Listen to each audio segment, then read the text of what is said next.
My wife and son changed the locks on the same morning I found out I was bankrupt.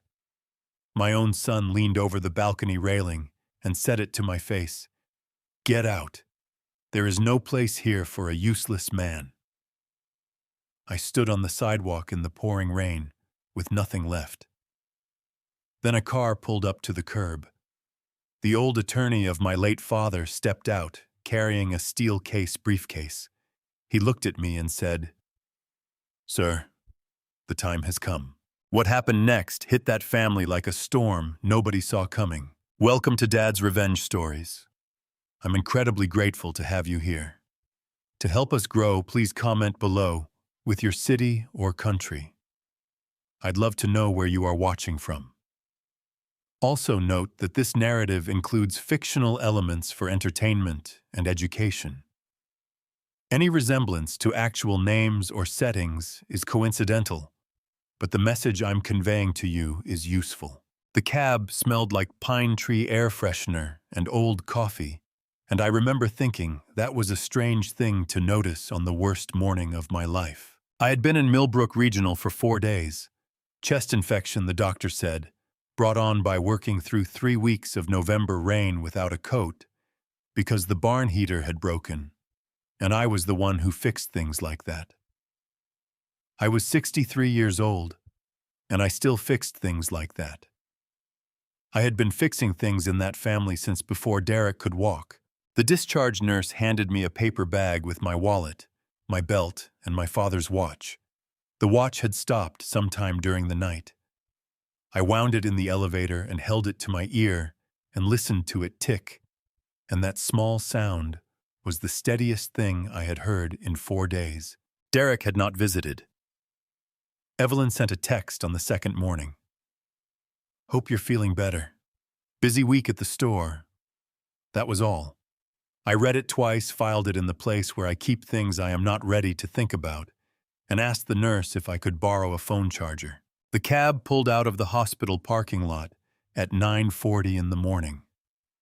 I gave the driver the address on Beaumont Road, the way I had given it 1,000 times, with the particular ease of a man who believes he is going home. My phone rang 12 minutes into the ride. The number was unfamiliar. Bay Area code. I answered because I always answer unfamiliar numbers. 30 years of running books for small businesses teaches you that the call you ignore is usually the one that matters. "Am I speaking with Arthur Hale?" The voice was measured professional, the voice of a man who makes difficult calls for a living. "You are," I said. "Mr. Hale, my name is Robert Fenn. I represent Cascade Private Lending out of San Francisco. I'm calling regarding a personal guarantee signed in your name on a commercial loan for $60,000 originated 14 months ago. We've been attempting to reach you at this number for 3 weeks. The loan is now 90 days past due, and as the guarantor, you are personally liable for the full amount plus accrued interest." I did not say anything for 4 full seconds. The cab passed the grain elevator on Route 9, and I watched it go by the window the way you watch things when your brain has stopped processing the foreground. "I never signed a guarantee for $60,000, I said. A pause on the line. Papers shuffling. "Sir, we have a signed personal guarantee document with your name, your address, and your social security number. The signature is dated." "I know what my signature looks like," I said. "I did not sign that document." Another pause. Longer this time. "Mr. Hale, I'd strongly encourage you to seek legal counsel. If you're disputing the authenticity of the signature, you'll need to file a formal—" "I understand the process," I said. "I'll be in touch." I ended the call. The cab drove on. The pine tree air freshener swung from the mirror. I sat in the back seat with my paper bag in my lap and did what I have done in every financial crisis of my adult life. I did the math. $60,000. 14 months ago. 90 days past due. Personal guarantee. My name. my address, my social security number. 14 months ago, Derek had asked me to step back from the store's financial accounts. He said he wanted to manage things independently, prove himself. I had stepped back because that is what fathers do when their sons ask them to believe in them. I had handed over the account passwords, the filing cabinet keys, the checkbook. I had also, without knowing it, handed over my name. The cab turned onto Beaumont Road, and I saw the house through the window, the way you see a place you have lived in for 15 years, automatically, without really looking. The oak trees along the fence line, the gray-painted porch, the Hale Farm supply sign that used to hang above the barn door before Derek replaced it with something that had only his name on it. Then I saw the front door. I saw it the way an accountant sees a number that does not belong in a column. Immediately. Precisely. With a specific cold understanding of what it means. The lock was new, not worn new, not recently replaced new, locksmith new. The brass plate around the keyhole was bright and sharp-edged, still carrying the small, circular marks of a professional installation. The old lock had had a scratch across the face from the time I dropped my keys in the dark back in 2019. This lock had no scratches. This lock had never met my keys. "This is the place?" the driver asked. "Yes," I said. "Wait here a moment, please." I climbed out of the cab with my paper bag and walked up the porch steps. 6 steps. I had counted them the day we moved in, and I had never stopped counting them since the way you retain small numbers without meaning to. I put my key in the lock. It went in a 1/4 inch and stopped. I stood on the porch of the house I had lived in for 15 years, holding a key that no longer fit with the paper bag containing everything I had owned in the hospital on the second morning after the phone call that told me my son had signed my name to a $60,000 debt I knew nothing about. A window opened above me. 2nd floor. The bedroom Derek had moved into when he decided the master suite should be his because he was running the business now and needed the space. Derek leaned out over the railing with his arms crossed. He was 34 years old, and he had his mother's eyes and my father's jawline, and he was looking down at me the way a man looks at something he has already decided is no longer his problem. "Derek." My voice came out steady. I was proud of that. "There's a new lock on the door." "I know," he said. "I'd like to come inside." "That's not going to work, Dad." Behind him, through this bedroom window, I could see Evelyn moving. She did not come to the window. "Derek." I kept my voice level because I am my father's son, and my father never once raised his voice when a calm one would do more damage. "I just got out of the hospital this morning. I have been sick for 4 days. I would like to come into my house." Derek uncrossed his arms and put his hands on the railing. He looked down at me with an expression I had never seen on his face before. Or perhaps I had seen it and called it something else the way you rename things to make them livable. "It's not your house, Dad," he said. "It hasn't been for a while. We've been carrying you long enough. Mom and I talked about it. You had a good run, but you're not contributing anymore. There's no place here for a useless man." The word landed the way certain words land, not with a bang, but with a very precise, very quiet click like a key turning in a lock you didn't know was there. I stood on the porch steps in the December morning with my paper bag and my father's rewound watch and $60,000 of debt I had not borrowed, and I looked up at my son. Derek stepped back from the railing. The window closed. I turned around. The cab was still at the curb, engine running. The driver was looking straight ahead the way good cab drivers do when they have heard something they know is not their business. The rain started again.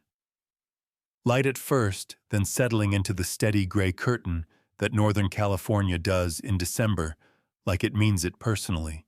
I sat down on the top porch step because my legs were still weak from 4 days in a hospital bed, and I set the paper bag down beside me and I looked at the street. And then, at the far end of Beaumont Road, a gray sedan turned the corner and drove toward me slowly, the way a car drives when it already knows where it is going.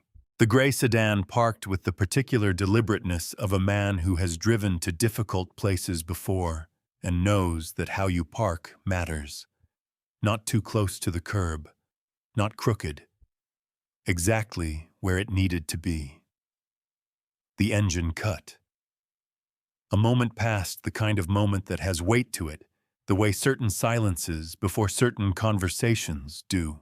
Then the driver's door opened, and a man stepped out into the December rain without reaching for an umbrella. He was in his late 60s, I guessed, with silver hair cut close, and a navy suit that had seen enough weather to know how to handle it. He moved with the unhurried precision of someone who had spent decades making sure his timing was never accidental. He walked around the front of the car, stepped up onto the curb, and stopped 3 feet in front of me. I was still sitting on the porch step with my paper bag. I did not stand up. My legs were not ready, and my pride had already taken enough of a beating for one morning. The man reached into his breast pocket and produced a business card. He held it out with 2 fingers, the old-fashioned way, the way my father's generation exchanged cards as if the paper itself carried a measure of respect.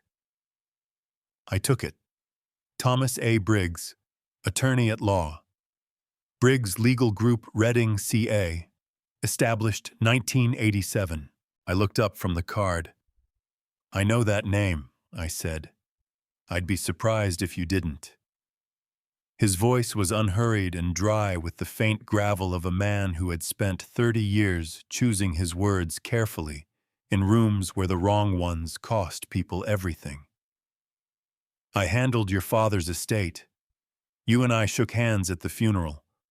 You were wearing a green tie that Samuel would have hated.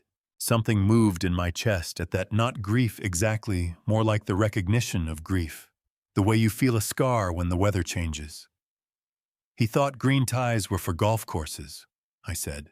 He was wrong about that and several other things, Thomas said, but he was right about the ones that mattered. He glanced up at the house, at the new lock on the door, at the closed window on the 2nd floor. His expression did not change, but something in his eyes sharpened briefly, the way a man's eyes sharpen when he sees exactly what he expected to see and takes no pleasure in being right. He told me this day would come, Arthur. I hoped he was wrong. He usually wasn't. The rain intensified around us. I could feel it soaking through the shoulders of my jacket, the same jacket I had worn to Millbrook Regional 4 days ago, when the chest infection had finally won the argument my body had been having with me for 3 weeks. I was cold, and I was tired, and I was 63 years old, sitting on the front steps of a house I could no longer enter, and Thomas Briggs was standing in the rain in a good suit, looking at me like a man with something important to deliver. Thomas, I said, why are you here? He reached back and opened the rear door of the sedan. He leaned in and straightened up with both hands occupied. What he carried was a briefcase, but calling it a briefcase the way you'd call any briefcase a briefcase would be like calling a bank vault a filing cabinet. It was steel-sided with 4 combination locks across the top latch and a handle worn smooth from years of carrying.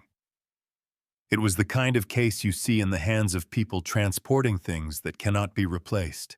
He set it on the porch step beside me with a solidity that said something about its contents without opening it. Your father gave me this 20 years ago, Thomas said. He gave me very specific instructions about when to open it. He paused. A delivery truck rumbled past on Beaumont Road, spraying a sheet of water along the gutter. Neither of us moved. He said, Thomas, when the day comes that Arthur is standing outside that house with nothing left to lose, you get in your car. You don't call ahead. You just go. My throat tightened in a way I had not expected and did not particularly welcome. I am not a man who cries easily. My father raised me in a tradition where emotion was expressed through action, not exhibition. You fixed the thing that was broken. You paid the debt you owed. You showed up when it mattered. But hearing Samuel Hale's words come out of another man's mouth on this particular morning, on these particular steps, hit something in me that I had not known was still that tender. He knew, I said. It was not a question. He suspected, Thomas said carefully. He was a precise man. He didn't act on suspicion, he acted on paperwork. What's in this case is 20 years of paperwork, Arthur. He straightened his jacket and looked at me with the level expression of a man who has been waiting a long time for this conversation and intends to have it correctly. But not here. Not on this sidewalk. He was right about that. Across the street, a curtain shifted in the Hendersons' front window. 2 doors down, a woman walking a retriever had slowed her pace in the particular way of someone who is pretending not to watch something. Millbrook was a town of 4,000 people. By noon, whatever happened on this porch would be discussed over lunch at the diner on Clement Street. I picked up my paper bag. I got to my feet, which took more effort than I wanted Thomas to see, and I steadied myself with one hand on the porch railing, the same railing I had repainted 2 summers ago because the paint was peeling and somebody had to do it. Thomas walked back to the sedan and opened the passenger door. I walked down the 6 porch steps for what felt like the last time, though I did not know yet whether it was. I got in. Thomas set the steel case on his own lap in the driver's seat and clicked his seatbelt with the calm of a man settling in for work. The rain drummed on the roof. The house on Beaumont Road sat behind us through the rear window, its new lock bright in the gray morning light. Thomas placed his right hand on the 4 combination locks across the top of the case. "Before I open this," he said, "I need to ask you one question. And I need you to answer it honestly, not the way you'd answer your son or your wife or your pastor, the way you'd answer a balance sheet." He turned and looked at me directly. "Arthur, do you trust that your father loved you?" The question surprised me enough that I answered it before I could think about whether I wanted to. "Yes," I said, without question. Thomas nodded once. "Good," he said. "Because what's in here is going to feel like a lot of things before it feels like love. I need you to remember that answer when we get to the hard parts." His fingers moved to the first combination lock. The first combination lock opened with a sound like a small bone snapping. Then the second, the third, the fourth. Thomas lifted the lid with both hands, slowly, the way you open something you have been carrying for a long time and are not entirely sure you are ready to put down. The smell came first, old paper leather, and something faintly chemical like the inside of a bank vault or a room where important things have been kept safe from the world. My father's smell. His office on the property had smelled exactly like this.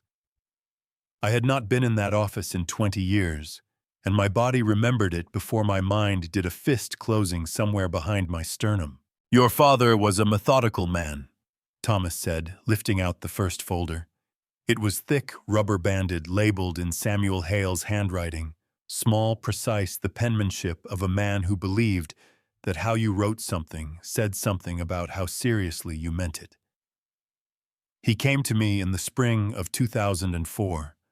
Derek had just proposed to Evelyn. Your father had met her twice.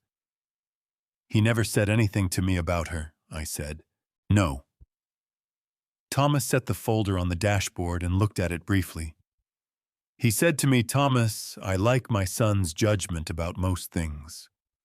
I don't like it about this one. And I've been doing business in this county long enough to know that when you have a feeling about a contract, you don't sign it and hope for the best. You protect yourself before you need the protection." I understood that language. It was the language I had grown up hearing at the dinner table, the language of a man who had built a farm supply business from a rented barn and $2,000 in 1971, and had never once confused optimism with planning. Thomas opened the folder. The first document was a deed of trust recorded with Shasta County, dated March 2004. I am a bookkeeper. I have read thousands of financial documents. I read the first page of this one and had to read it again because the first reading did not seem possible.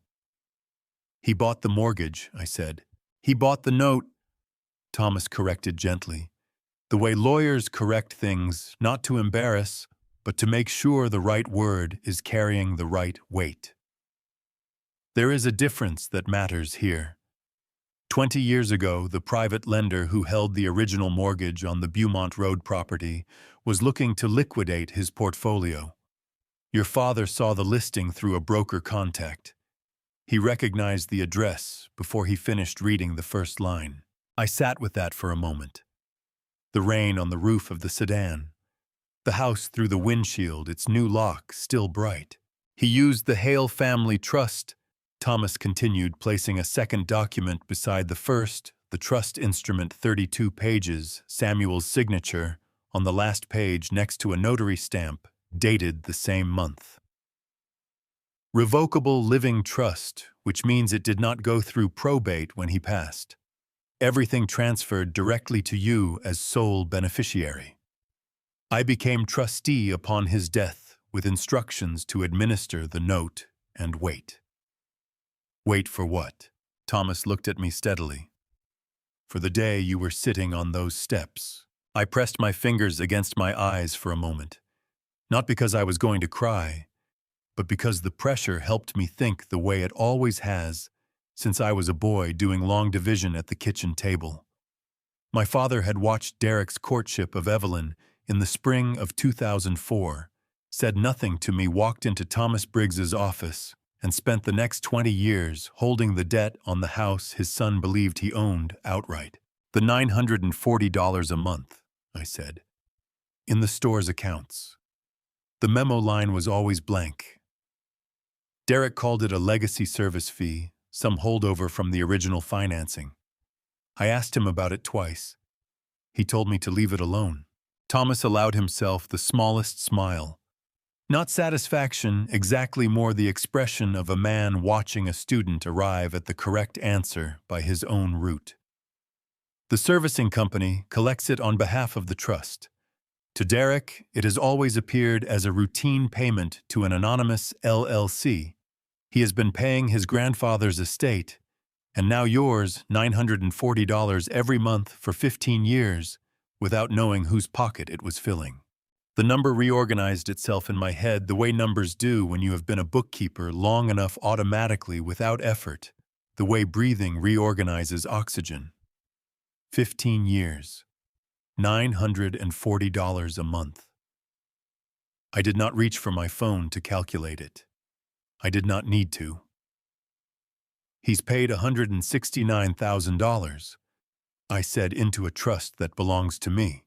$169,200, Thomas said. I keep precise records. Your father insisted on it. Outside, a car passed on Beaumont Road. An ordinary car going somewhere ordinary, driven by someone who had no idea that in a gray sedan parked at the curb, a 63-year-old man was in the process of discovering that the ground under his feet had never actually disappeared. It had just been held for him by a dead man with very good paperwork. Thomas reached into the case and produced the third document. This one was a single page, a summary sheet, the kind I would have prepared myself for a client audit. Clean columns, clear figures. At the top, 2 lines of typed text that Thomas had clearly prepared in advance for exactly this moment. I stared at my own name on that page for a long time. My father had stood at Samuel's grave in 2009, and I had held my grief together with both hands, the way you hold a cracked thing carefully. I had thought standing there that he had left me the business and the memories and the cedar box with his medals, and that was a man's legacy, that was what fathers left. I had not known, could not have known, that he had also left me this, a piece of paper with my name on it that said, "The house your son locked you out of this morning is sitting on a debt that belongs to you." "There's more," Thomas said quietly. He reached into the case again. My jaw tightened. "Of course there is," I said, and my voice came out rougher than I intended, scraped at the edges, because a man can absorb only so much in one sitting before his voice starts telling the truth his face is trying to hide. Thomas placed a second folder on top of the first. Thinner. The label on the tab was in his handwriting, not Samuel's. It said, "Derek Current." The second folder was thinner than the first. In my experience, the damage always is. The thing that ruins you rarely arrives in bulk. It comes in a few pages, a single signature line, a number that shouldn't be there and is. Thomas opened it and placed the first document on top of the mortgage summary, still sitting on the dashboard. I looked at it the way I look at every financial document I have ever been handed, starting at the top left, moving right, then down, reading every line before I allow myself to have an opinion about any of them. It was a personal guarantee agreement. 4 pages, standard commercial lending format, the kind I had prepared myself for clients a dozen times over the years, when a small business needed a loan and the bank wanted a warm body on the hook if things went sideways. My home address, my date of birth. The last 4 digits of my social security number, which I recognized the way you recognize your own reflection immediately and with a specific, nauseating certainty. And at the bottom of page 4 on the signature line above the words, "Personal guarantor," a signature. My signature. Or something so close to it that my own eyes could not find the seam. "Thomas," my voice came out very flat, "I did not sign this document." "I know you didn't," he said. "Derek learned my signature when he was 11 years old," I said. "I used to let him practice on old deposit slips. He thought it was a game." I set the document down on my knee, with great care, the way you set down something fragile. Though what I was really doing was making sure my hands did not shake visibly while I processed the fact that my son had spent 23 years perfecting the ability to write my name and had eventually found a use for it. $60,000. $60,000 originated 14 months ago through Cascade Private Lending, Thomas confirmed. The loan proceeds went into a business account Derek opened separately from the store's main operating account, the account you no longer had access to after he asked you to step back from the financials. The money was used over approximately 8 months. Equipment that was subsequently sold, vendor payments that don't correspond to any inventory in the store's records, and a significant portion that the bank statements suggest went to personal expenses. I thought about the truck Derek had bought last spring. Crew cab loaded, the kind of truck that costs as much as a modest house in some parts of this county. I had asked him how the store was doing well enough to justify it. He had said business was picking up. He had said it with the easy confidence of a man who knows the question will not be followed with an audit. "The call I received this morning," I said. "In the cab. Robert Fenn, Cascade's collections attorney," Thomas said. "They've been trying to reach you for 3 weeks. The loan went into default 90 days ago.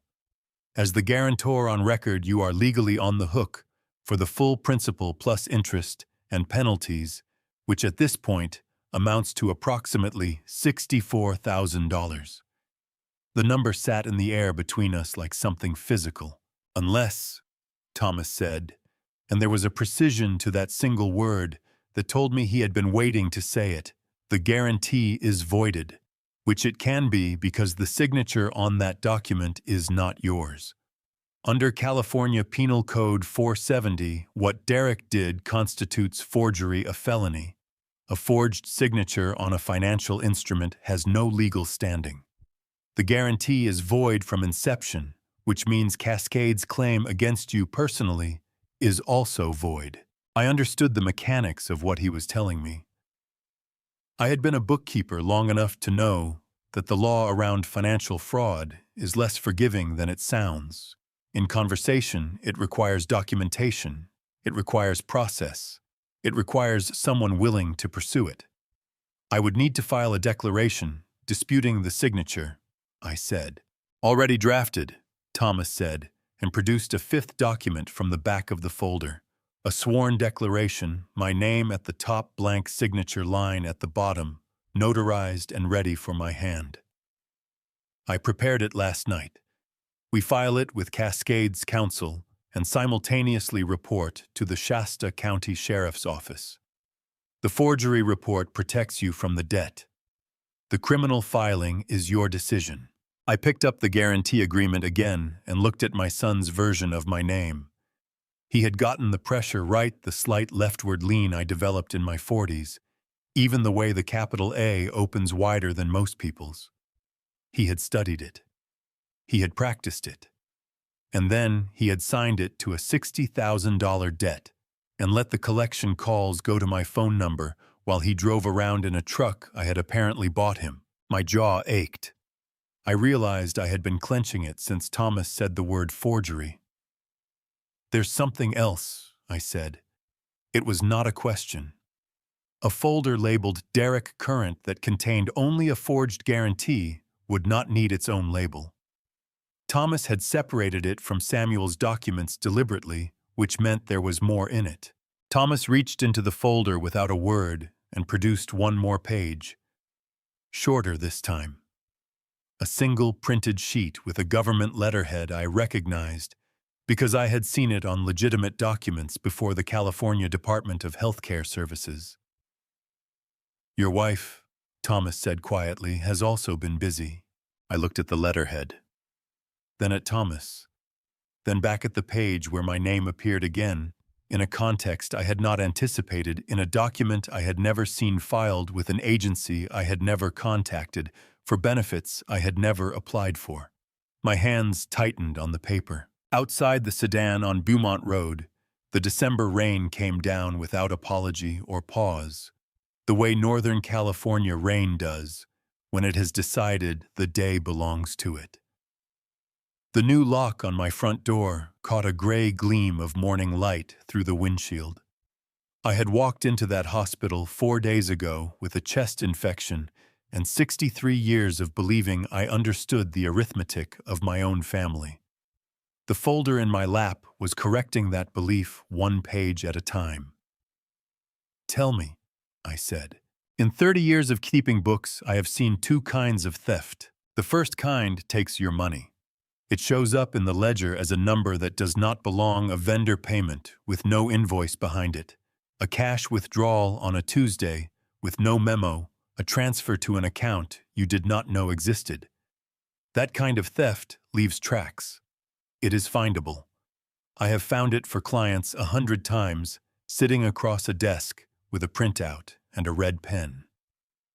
And every time I find it, the client's first response is anger, and the second is relief. Because a thief you can name is a problem you can solve. The second kind takes your name. It is quieter. It does not show up in a ledger because it does not happen in your ledger. It happens in someone else's paperwork in an office you have never visited, filed under your social security number, with your date of birth and your signature forged, or your identity assumed without your knowledge. That kind of theft does not leave tracks in your accounts, because it never touches your accounts. It touches only who you are on paper. And by the time you find it, you have already been someone else for months. I had been someone else, apparently, for 14 months. Thomas placed the government document in my hands, and I read it the way I read every document top to bottom, every line, no skipping. The California Department of Healthcare Services. A Medi-Cal in-home supportive services application filed 18 months ago. Applicant Arthur D. Hoyle. Address 4412 Beaumont Road, Millbrook, CA. Under the income section, $0 monthly income, 0 assets, no property ownership, no retirement accounts, No business interests. Under the care recipient status, applicant is elderly, unable to manage personal finances independently, and requires full-time in-home care and supervision. Under the authorized representative receiving benefits on behalf of applicant Evelyn M. Hale spouse. I read that last line 3 times.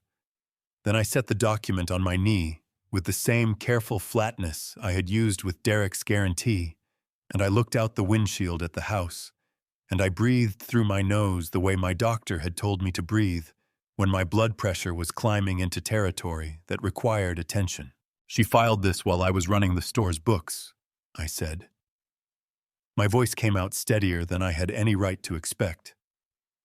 While I was driving to client meetings, while I was fixing the barn heater in November in the rain that put me in the hospital.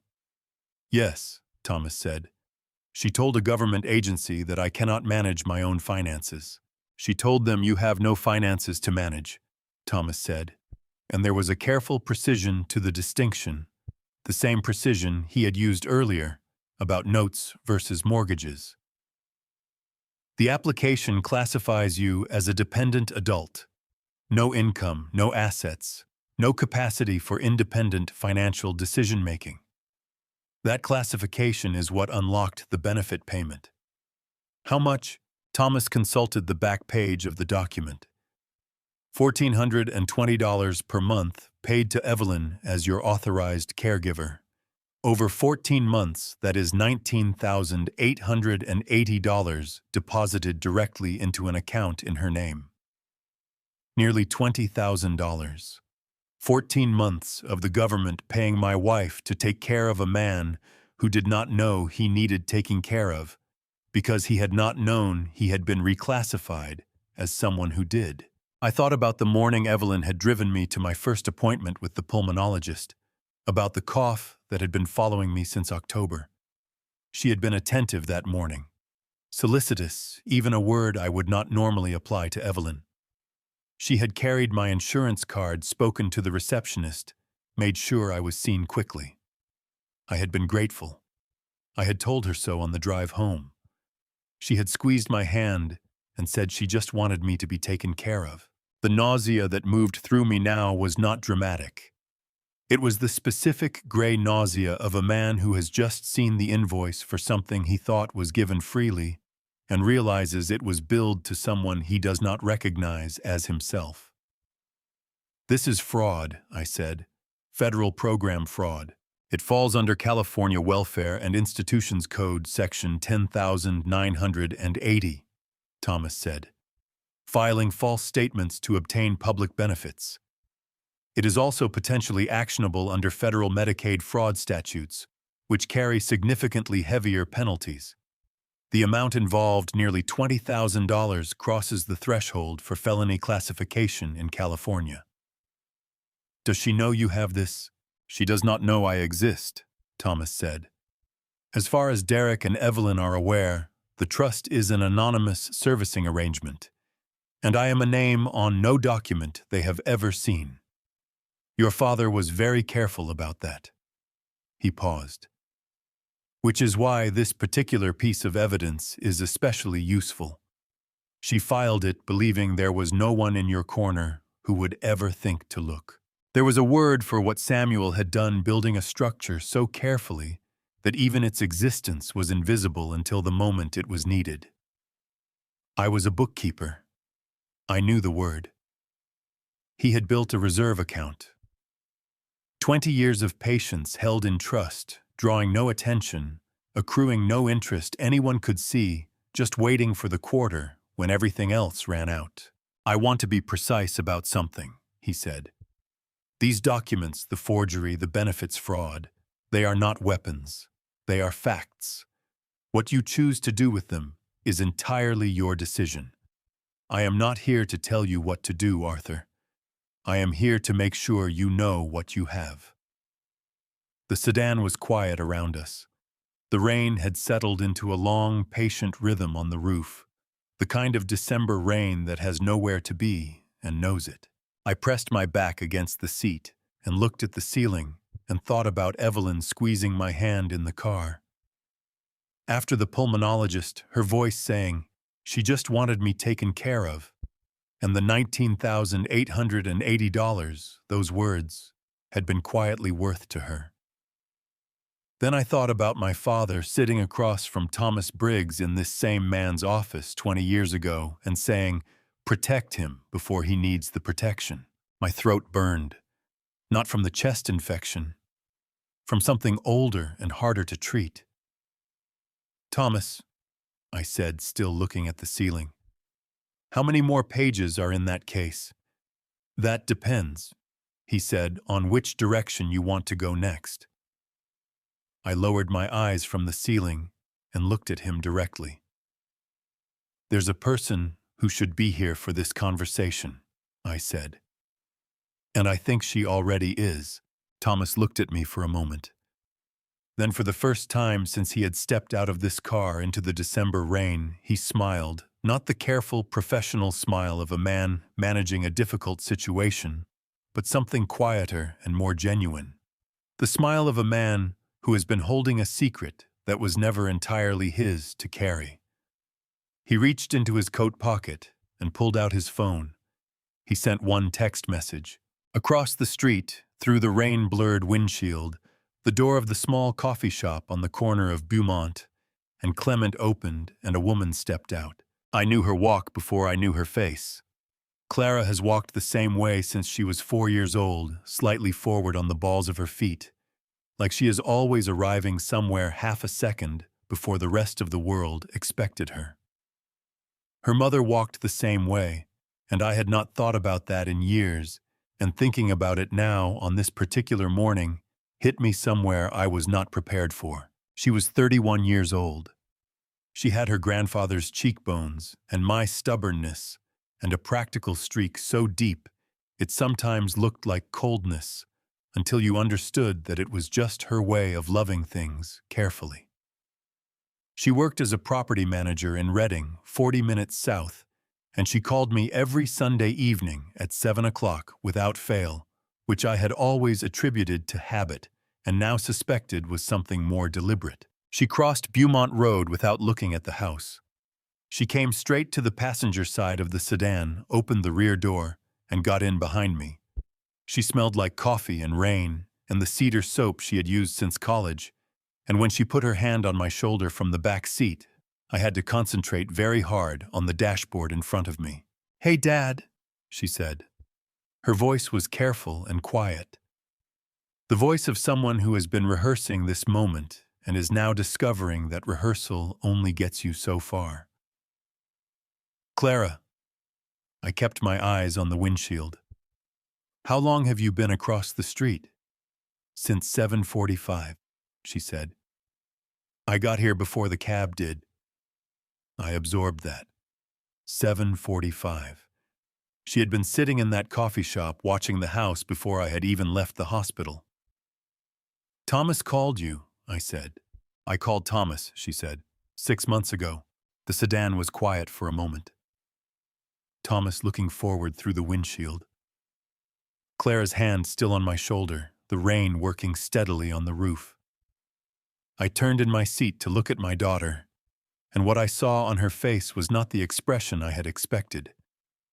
I had expected guilt or apology, or the particular look children wear when they have done something behind a parent's back and are not certain it will be forgiven. What I saw instead was exhaustion. The deep-settled exhaustion of someone who has been carrying something heavy for a long time and has finally put it down in the right place. "Tell me," I said. She pulled her coat tighter and looked at me directly, the way she always has, Clara having inherited none of my tendency to approach difficult things sideways. 8 months ago, Derek left his jacket at my apartment when he came to borrow my truck. He forgot it.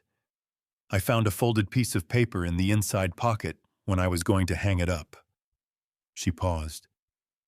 It was a handwritten list. Grandpa Samuel's assets. The property on Beaumont Road, the store inventory, the equipment. Values next to each one. And at the bottom, a note in Derek's writing that said, "Check trust status after estate closes." I stared at her. He was looking for Samuel's trust. He knew there was a trust, Clara said, and her voice tightened the way a wire tightens when weight is applied to it. He had been looking for it for 2 years. He thought if he could find the trust documents before you did, he could. I don't know exactly what he thought he could do. But the list scared me, Dad. It scared me because it meant he had been thinking about Grandpa's estate as something to manage around you, not with you. Why didn't you come to me? I said, and I tried to keep the hurt out of my voice and did not entirely succeed. Clara's jaw tightened. I did, she said. Last spring, I came out to the property on a Saturday and I told you I was worried about Derek and the finances and the way he was talking about the store. You told me I was starting trouble. You told me Derek was finding his footing and that I should give him time. She looked at me steadily. You patted my hand, Dad, the way you used to when I was 12 and worried about something you'd already decided wasn't serious. The truth of that landed precisely where she meant it to. I remembered the Saturday she was describing. I remembered the way she had sat at the kitchen table with her coffee going cold and said, Dad, I think something's wrong, and I remembered thinking she was being Clara about it, which was a thing I had said to myself privately for years, meaning that she worried at problems the way a dog worries a rope, harder than the situation usually required. I had patted her hand. I had told her Derek was fine. I'm sorry, I said.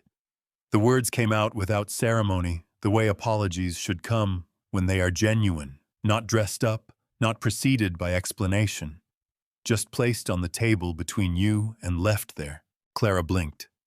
She had not expected that I could tell. She had braced for something else, justification maybe, or the instinctive parental reflex, to reframe the failure as a misunderstanding.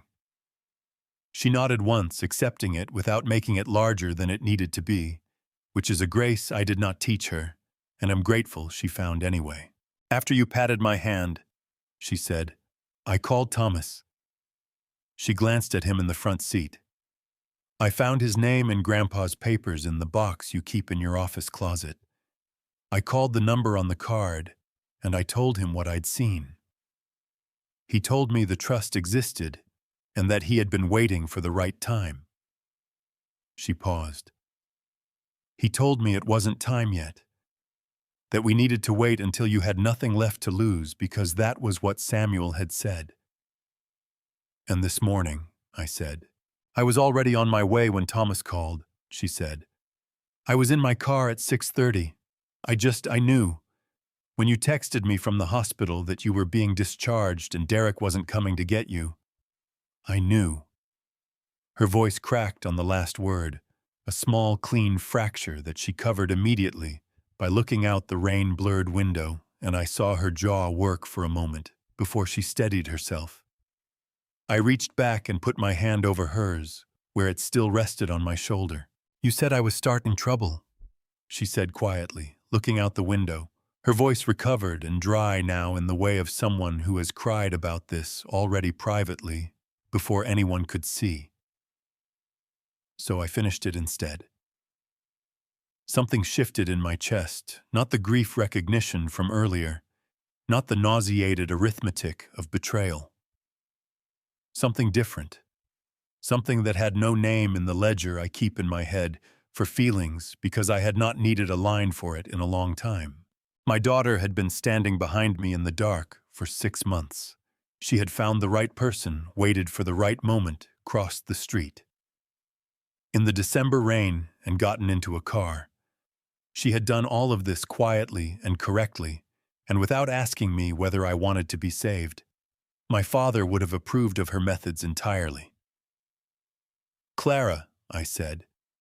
Yeah, there's one more thing we need to deal with before we talk about next steps. I turned back to the front and looked at Thomas. She should hear it too. Thomas nodded and reached into his coat pocket. He produced a photograph printed on plain paper, slightly grainy, the kind of image you get when you photograph a document with a phone. He placed it between the front seats, where we could both see it. It was a picture of a cedar box, open, empty. "Your grandfather's medals," Clara said, and her voice dropped to something very quiet and very still. "My father served 2 tours in Vietnam. He never talked about it the way some men talk about their service. Not at dinner, not at the 4th of July, not even in the last years, when the silence around certain things loosens, and men his age sometimes let things out that they spent decades keeping in. What he gave me instead were 2 objects. A bronze service medal on a faded ribbon, awarded for actions in Quang Tri Province in 1968, the specifics of which he never explained, and I never pressed him on. And a field watch, Hamilton military issue, the crystal scratched in 3 places, the second hand still running, with the stubborn accuracy of something built to outlast the conditions it was made for. He kept them in a cedar box on the shelf above his desk. Every morning before he opened the store's ledger, before he made coffee, before he did anything else that belonged to the day, he touched the lid of that box once. Just once. A habit so small and so consistent that I had stopped seeing it years before he died, the way you stop seeing the things that have always been there. After his funeral, I moved the box to the carriage house shelf. My shelf in my space in the building I had rebuilt with my own money and my own hours. I touched the lid every morning the same way he had.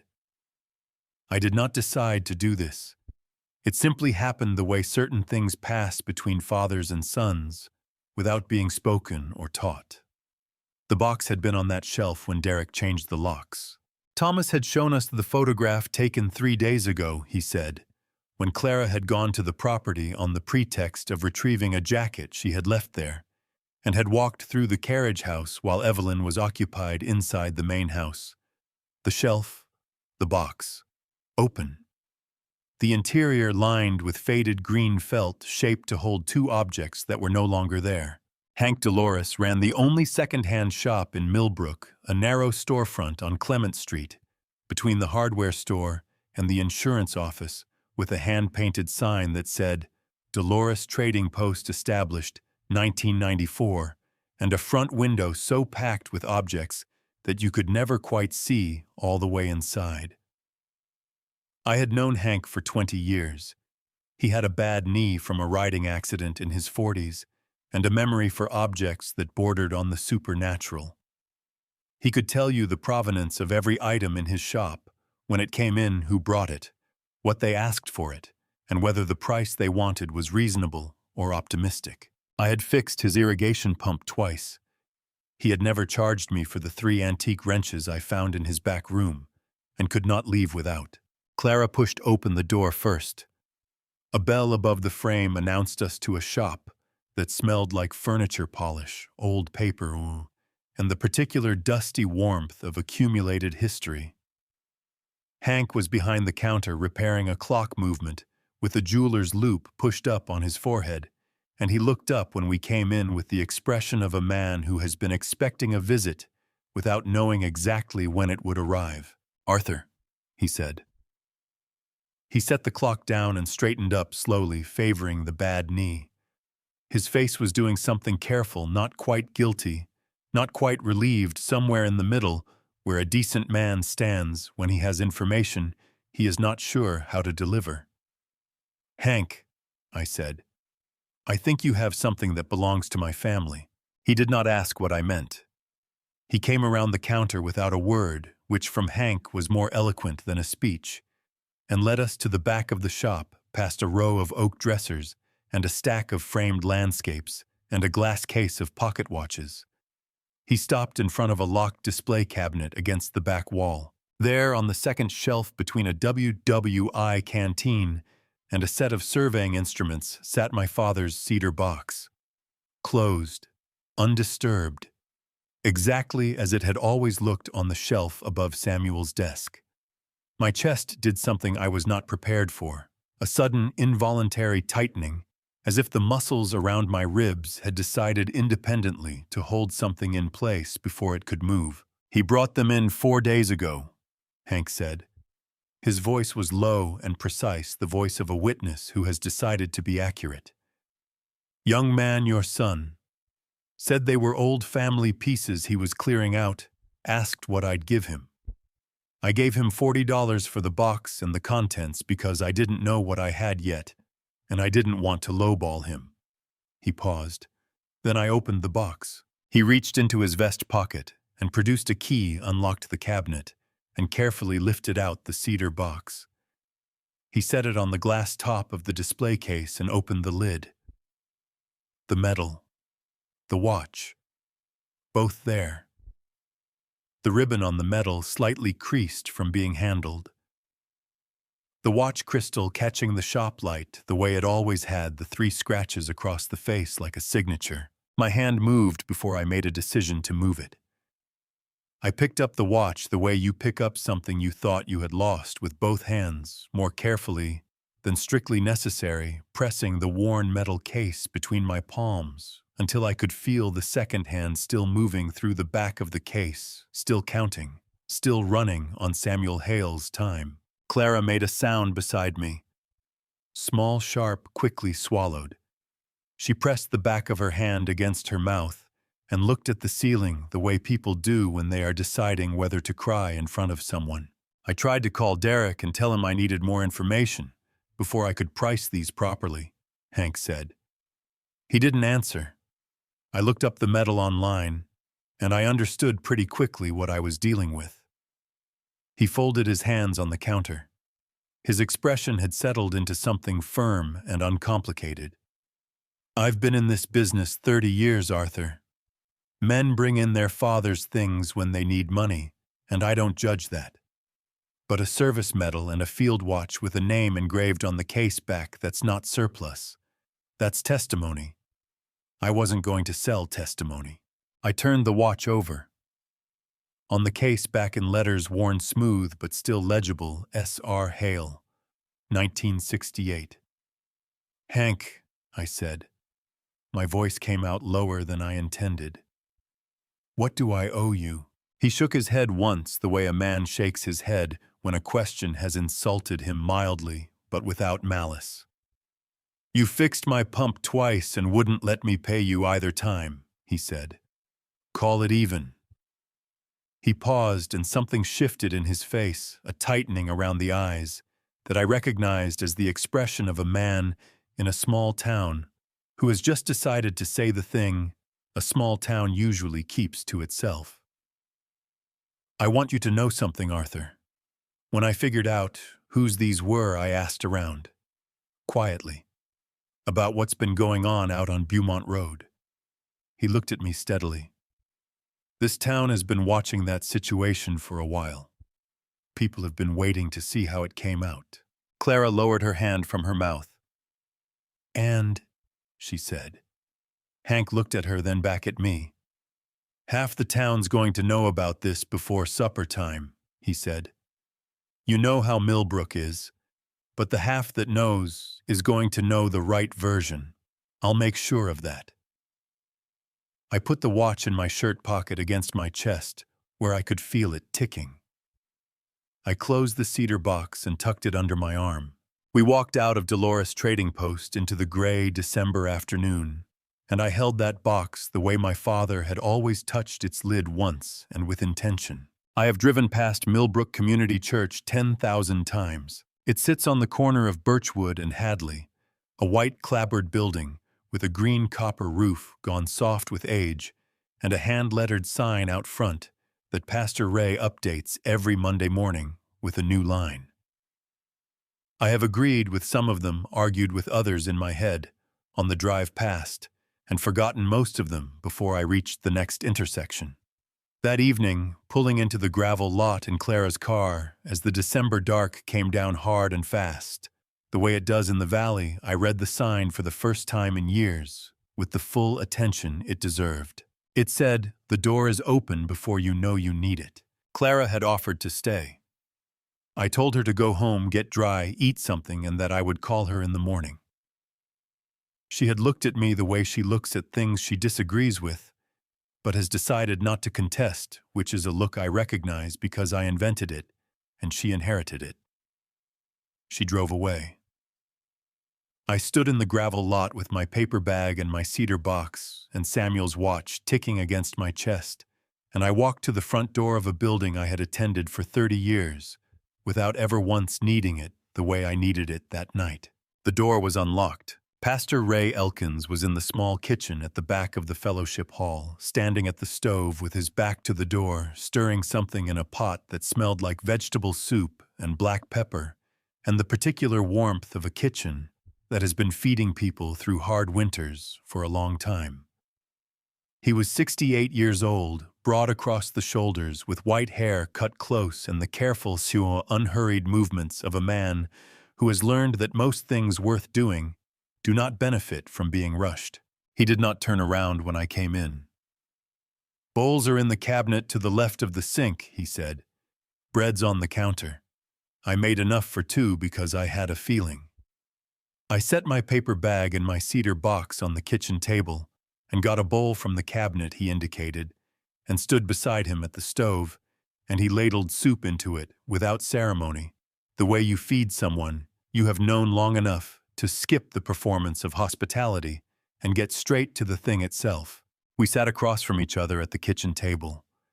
The soup was good, the kind of simple, serious soup that takes most of a day to make correctly and does not apologize for being exactly what it is.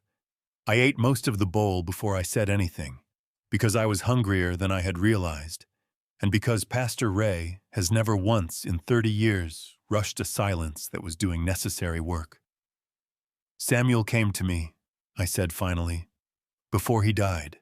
"He came to me several times before he died," Pastor Ray said. He wrapped both hands around his coffee mug and looked at me steadily across the table. "But I expect you mean the particular visit."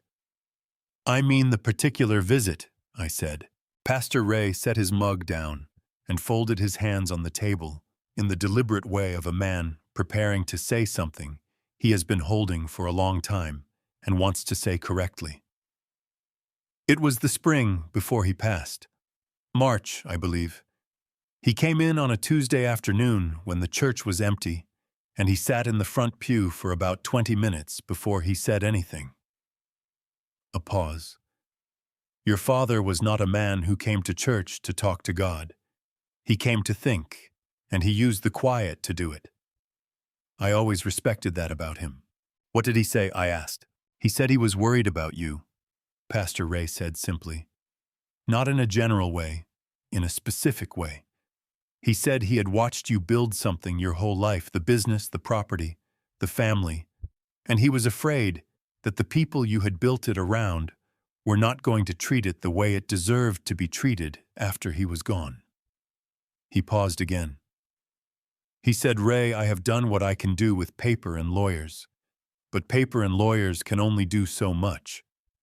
I need someone to keep an eye on my son, someone who will open a door when the time comes.'" The soup had gone slightly cool. I did not notice until I took another spoonful, and the temperature surprised me, which tells you where my attention was. "He asked you to watch," I said. "He asked me to be available," Pastor Ray said, with the precision of a man who understands that the difference between watching and being available is the difference between surveillance and grace. There is a distinction. I did not report to anyone. I did not interfere. I simply paid attention, the way a neighbor pays attention, the way a pastor pays attention to his congregation. He looked at me with the level, unhurried gaze of someone who has sat with a great many people in a great many difficult moments and has learned that the most useful thing he can offer is usually just his presence and his accuracy. I watched Derek take the store's sign down and put his own name up.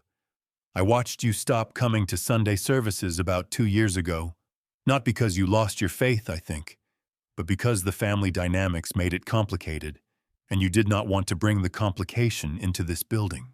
That was precisely right. I had not known anyone had noticed. I watched Evelyn's car in the driveway at 7 in the morning, 3 months ago when the home health assessor came out, he said quietly. I know what that visit looks like. My congregation is mostly older people, Arthur. I have seen that particular visit before. My jaw tightened. He had known about the Medicaid assessment. He had watched Evelyn arrange it.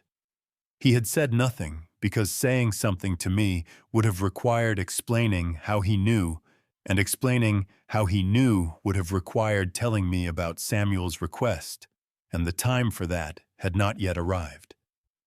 "Why didn't you tell me?" I said, and I tried to keep the edge out of my voice and did not fully succeed. Pastor Ray received the edge without flinching. "Because Samuel asked me not to," he said. "He was very clear about that. He said if you tell Arthur what you're watching for, he will spend his energy managing the situation instead of living in it. And if he manages it, Thomas will never have the opening he needs." He paused. "Your father understood you very well, Arthur. Better, I think, than you understood him." That landed the way true things land, not with drama, but with a quiet, settling weight, like a foundation stone being placed correctly. I sat with it for a moment. Outside, the December wind moved through the valley with the flat persistence of a season that has made its decision and intends to see it through. The kitchen was warm. The soup bowl was empty.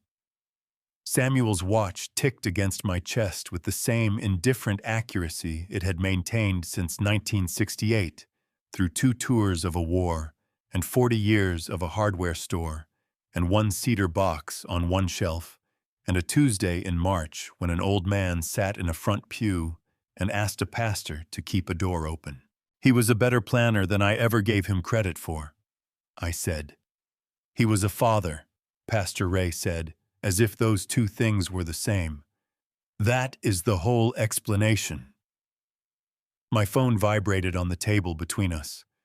The screen lit up with Derek's name in white letters against the dark background, and the word "Dad" underneath it, in the preview line, and nothing else. I looked at it for 3 full seconds. I looked at Pastor Ray. He looked back at me with the expression of a man who will not tell you what to do, but will sit with you while you decide. I turned the phone face down on the table. "I'll need the spare room," I said. "Just tonight." Pastor Ray stood up and picked up both our bowls without being asked. "It's already made up, boss," he said. "I told you. I had a feeling."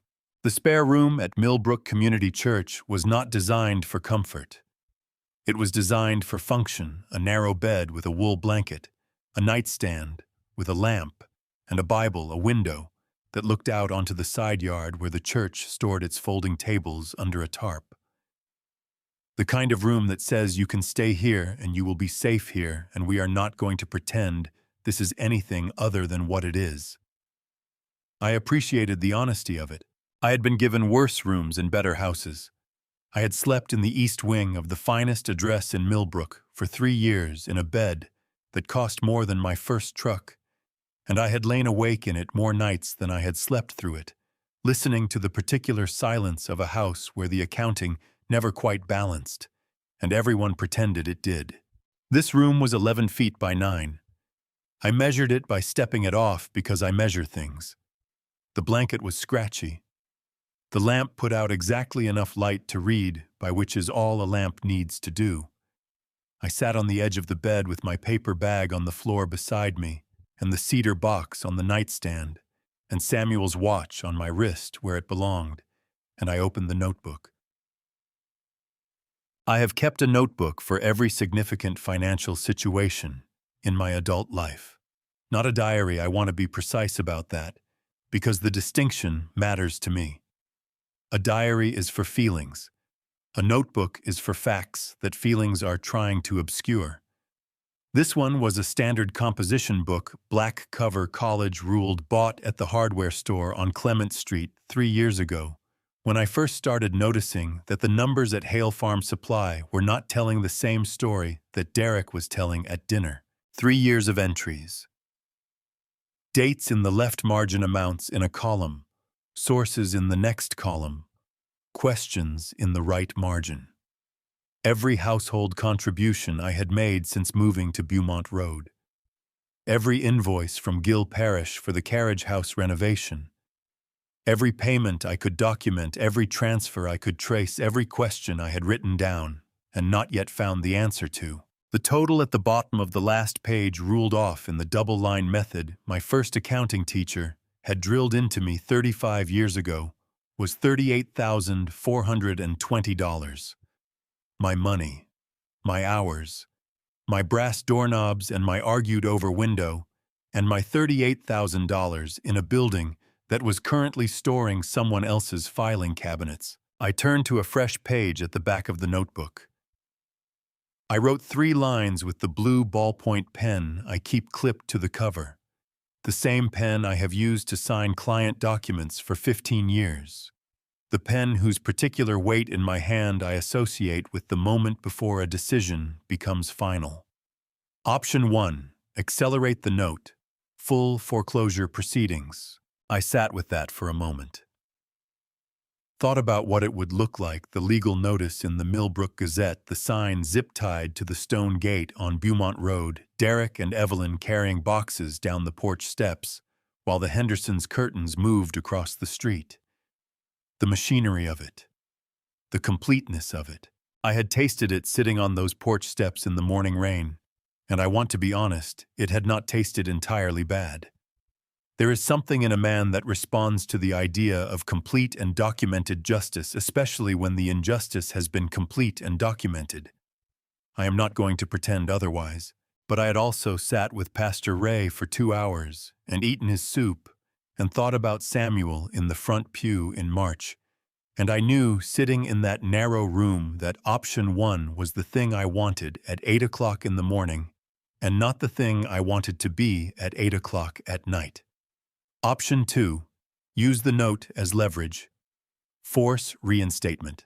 I looked at that line the longest. 20 seconds, maybe 30. Long enough to walk all the way through it Derek's face when he understood the terms. The particular expression Evelyn would wear when she realized the balance of power had shifted the idea of sitting at that cherrywood table again, but this time from a position of strength rather than obligation. The hunger for it was real. I will not deny that either.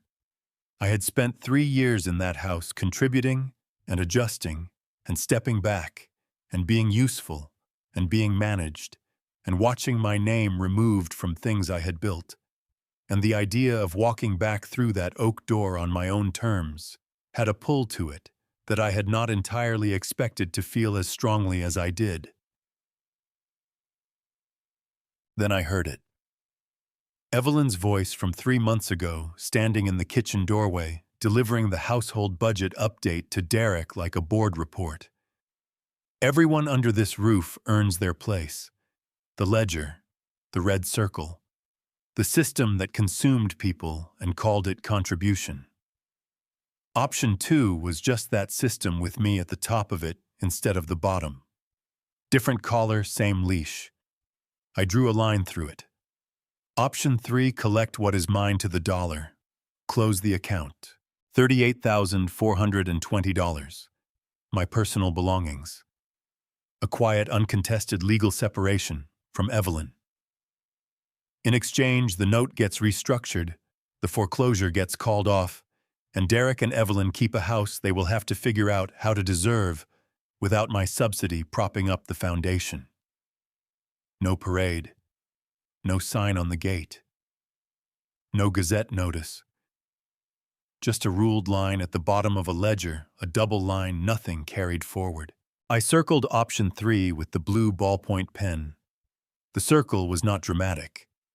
It was the size of a quarter, and it was drawn with the same pressure I use to sign invoices, which is to say, firm and without hesitation, and with a full understanding that the signature means something. My phone was on the nightstand beside the cedar box. The screen had lit up 3 more times since I had set it face down in Pastor Ray's kitchen. Derek twice. Evelyn once. I had not looked at the messages. I knew the vocabulary of those messages, the extensions requested, the context offered, the version of events adjusted for the audience. I had been reading that vocabulary for 3 years without calling it by its right name. The phone lit up again. Clara this time. I picked it up. "You doing okay?" she said without preamble, which is Clara's way of saying she has been worrying about me for the last 4 hours and is not going to admit it directly. "I'm doing what accountants do when things go wrong," I said. Closing the books, I said. A pause on the line. I heard her exhale, the long, slow exhale of someone releasing something they have been holding in their chest for a significant period of time. "Okay," she said. Her voice was steady and quiet, and certain the voice of a woman who has been waiting 6 months for this particular conversation and finds now that it has arrived that she has nothing to add to it. "Okay, Dad. In the morning," I said, "I'm going to call Thomas, and I'm going to tell him we use the front door." Another pause. "I'll be there," Clara said. 7:30. 8, I said. "Bring coffee." She laughed, small, brief, slightly wet at the edges, in the way of someone who has been closer to crying than laughing for most of the day, and finds the two things easier to confuse in the dark. 8, she said. "Good night, Dad." I set the phone down. I looked at the 3 lines in the notebook, the circle around the third one, the double-ruled line underneath all of it. I ruled it off properly, 2 lines clean, parallel the way my first accounting teacher had insisted it be done, because she said a sloppy closing line was a sign of a man who was not entirely sure he was finished.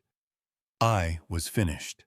I put the notebook on the nightstand, beside the cedar box, turned off the lamp, and lay back on the wool blanket in the 11-by-9 room, and listened to Samuel's watch tick in the dark, and thought about my father sitting in the front pew of this same building in March, planning for a morning he hoped would never come, making sure it would be survivable if it did. It was survivable. I fell asleep before I finished the thought. Clara was at the church at 8 o'clock with 2 cups of coffee from the diner on Clement Street, and the expression of a woman who has not slept well but is not going to mention it. I had slept better than I deserved to in that narrow room, which I attribute to the wool blanket and Samuel's watch, and the particular exhaustion of a day that had required my full attention from the moment I stepped into a taxi until the moment I ruled a double line in a composition notebook. I was up before 6, dressed in yesterday's clothes and sitting at the kitchen table when Pastor Ray came in at 6:30 to start the coffee, and we did not say much to each other because there was not much that needed saying. He handed me a plate of toast. I ate it. He read a passage from something he was working on for Sunday's service and asked if the argument held together. I told him the 3rd paragraph needed a stronger transition. He said he knew. We were fine.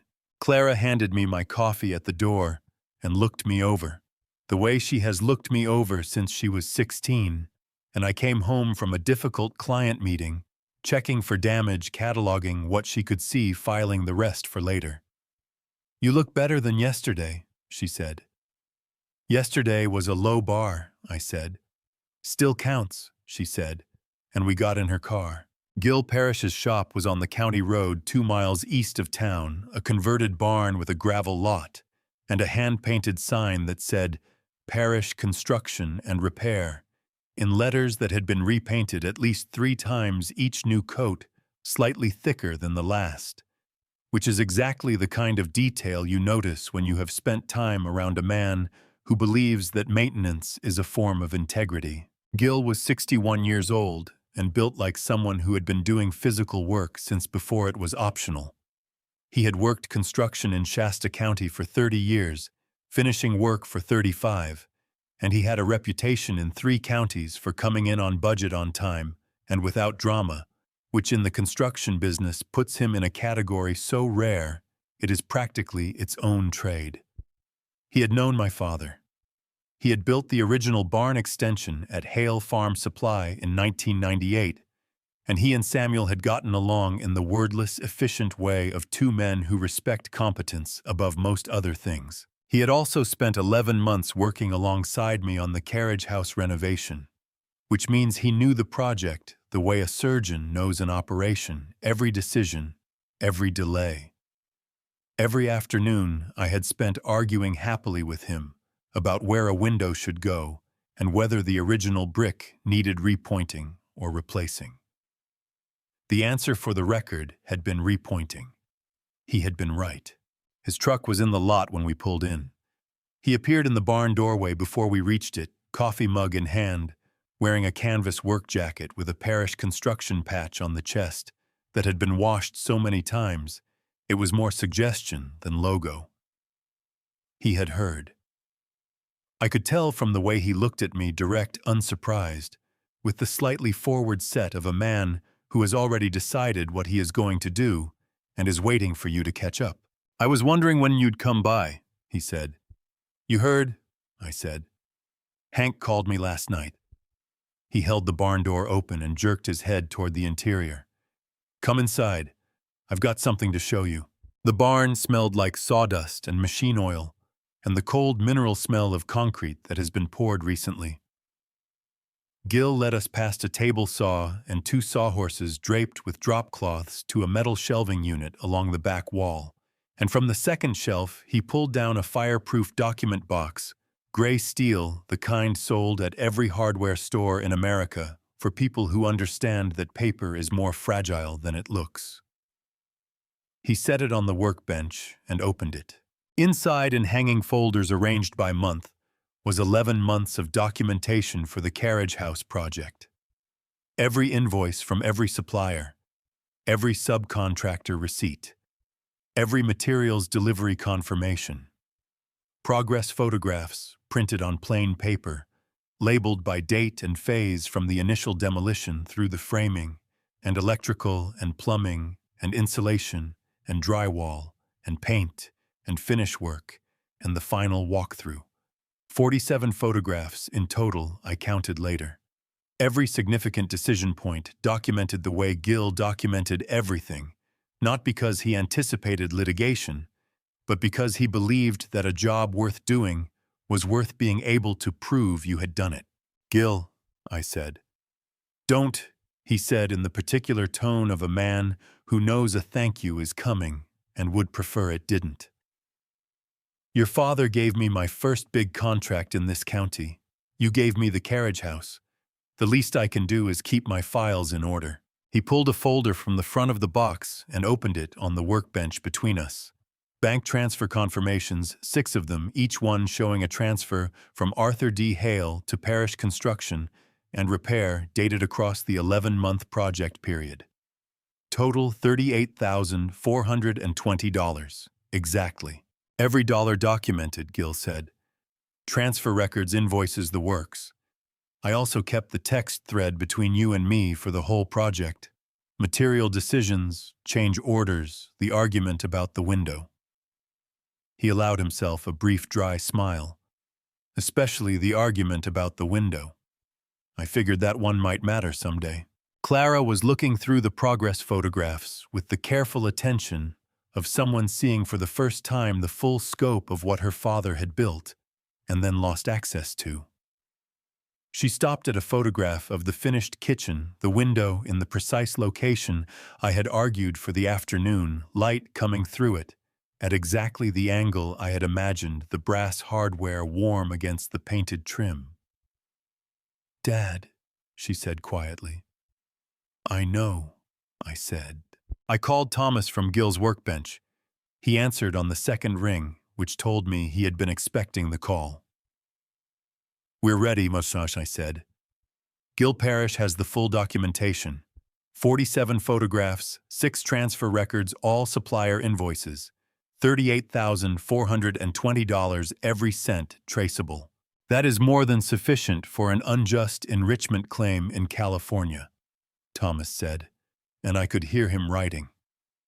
"Under California law, you don't need a written contract with the property owner to recover renovation costs. Documented evidence of the work performed and the funds expended is enough. Gil's records combined with your notebook entries give us 2 independent chains of documentation for the same amounts. That is not a weak case, Arthur. That is a very strong one.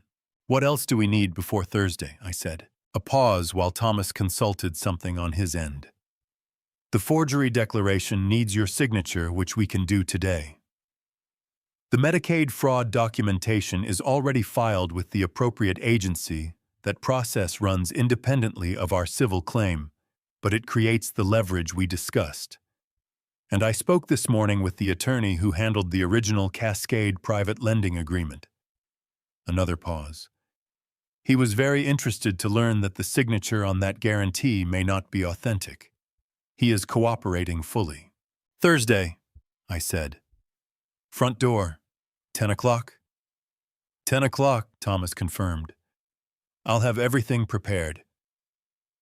I ended the call and looked at Gil, who was leaning against the workbench with his arms crossed and the expression of a man waiting to be asked something he has already decided to say yes to.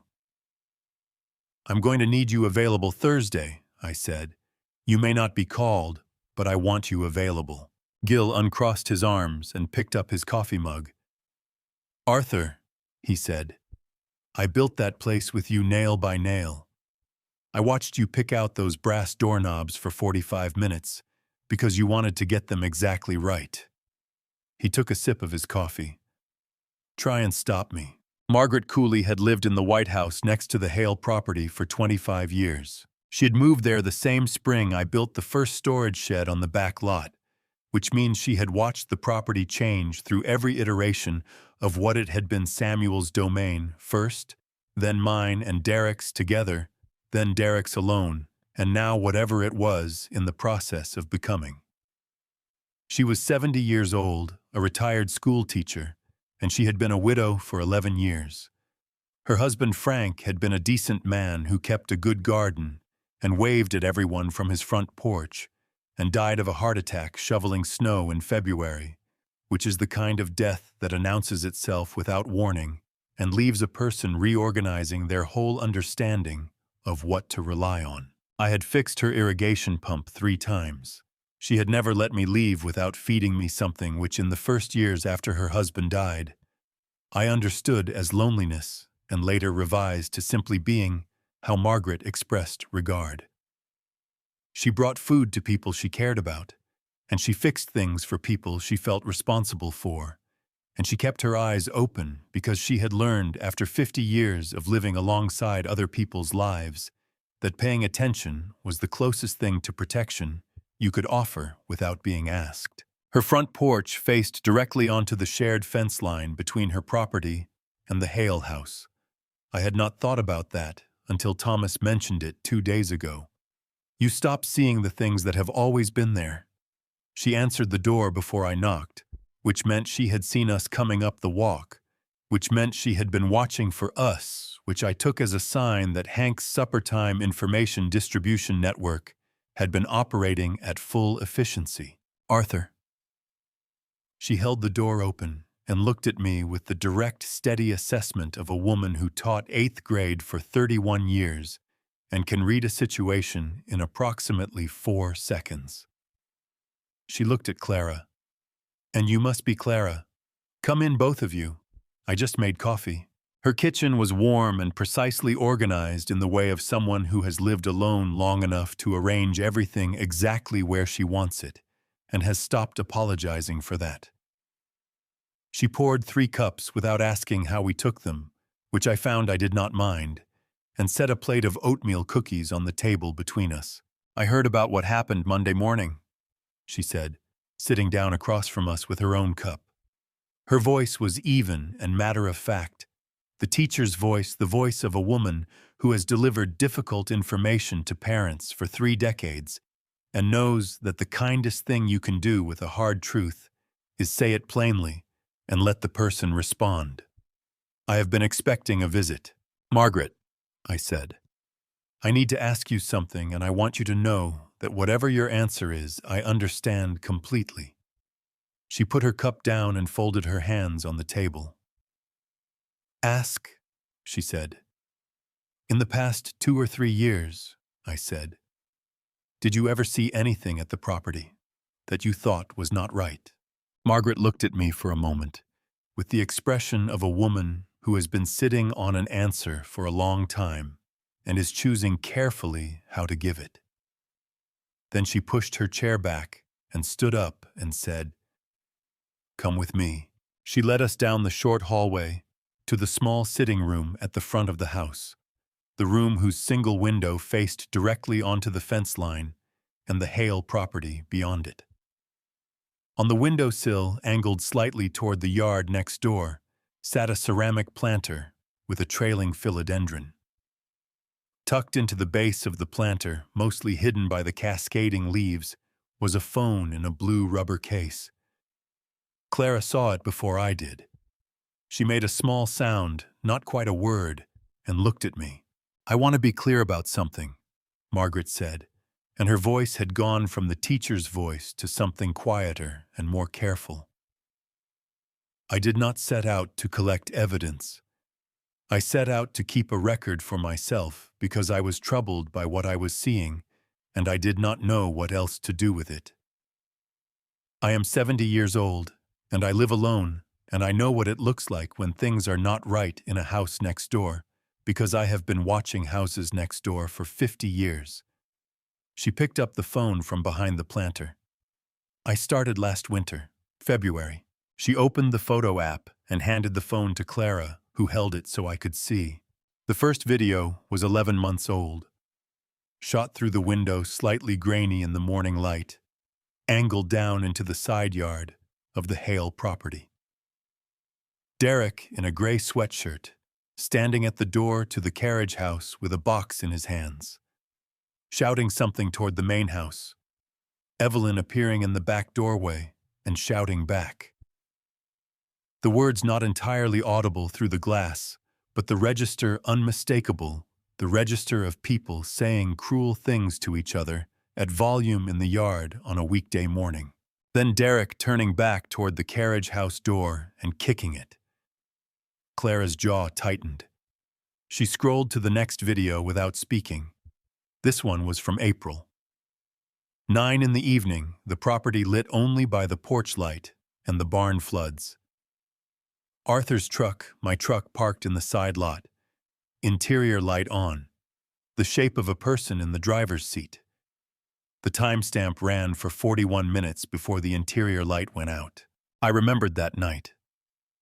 I had locked myself out of the east wing access door, and Derek had not answered my texts for an hour.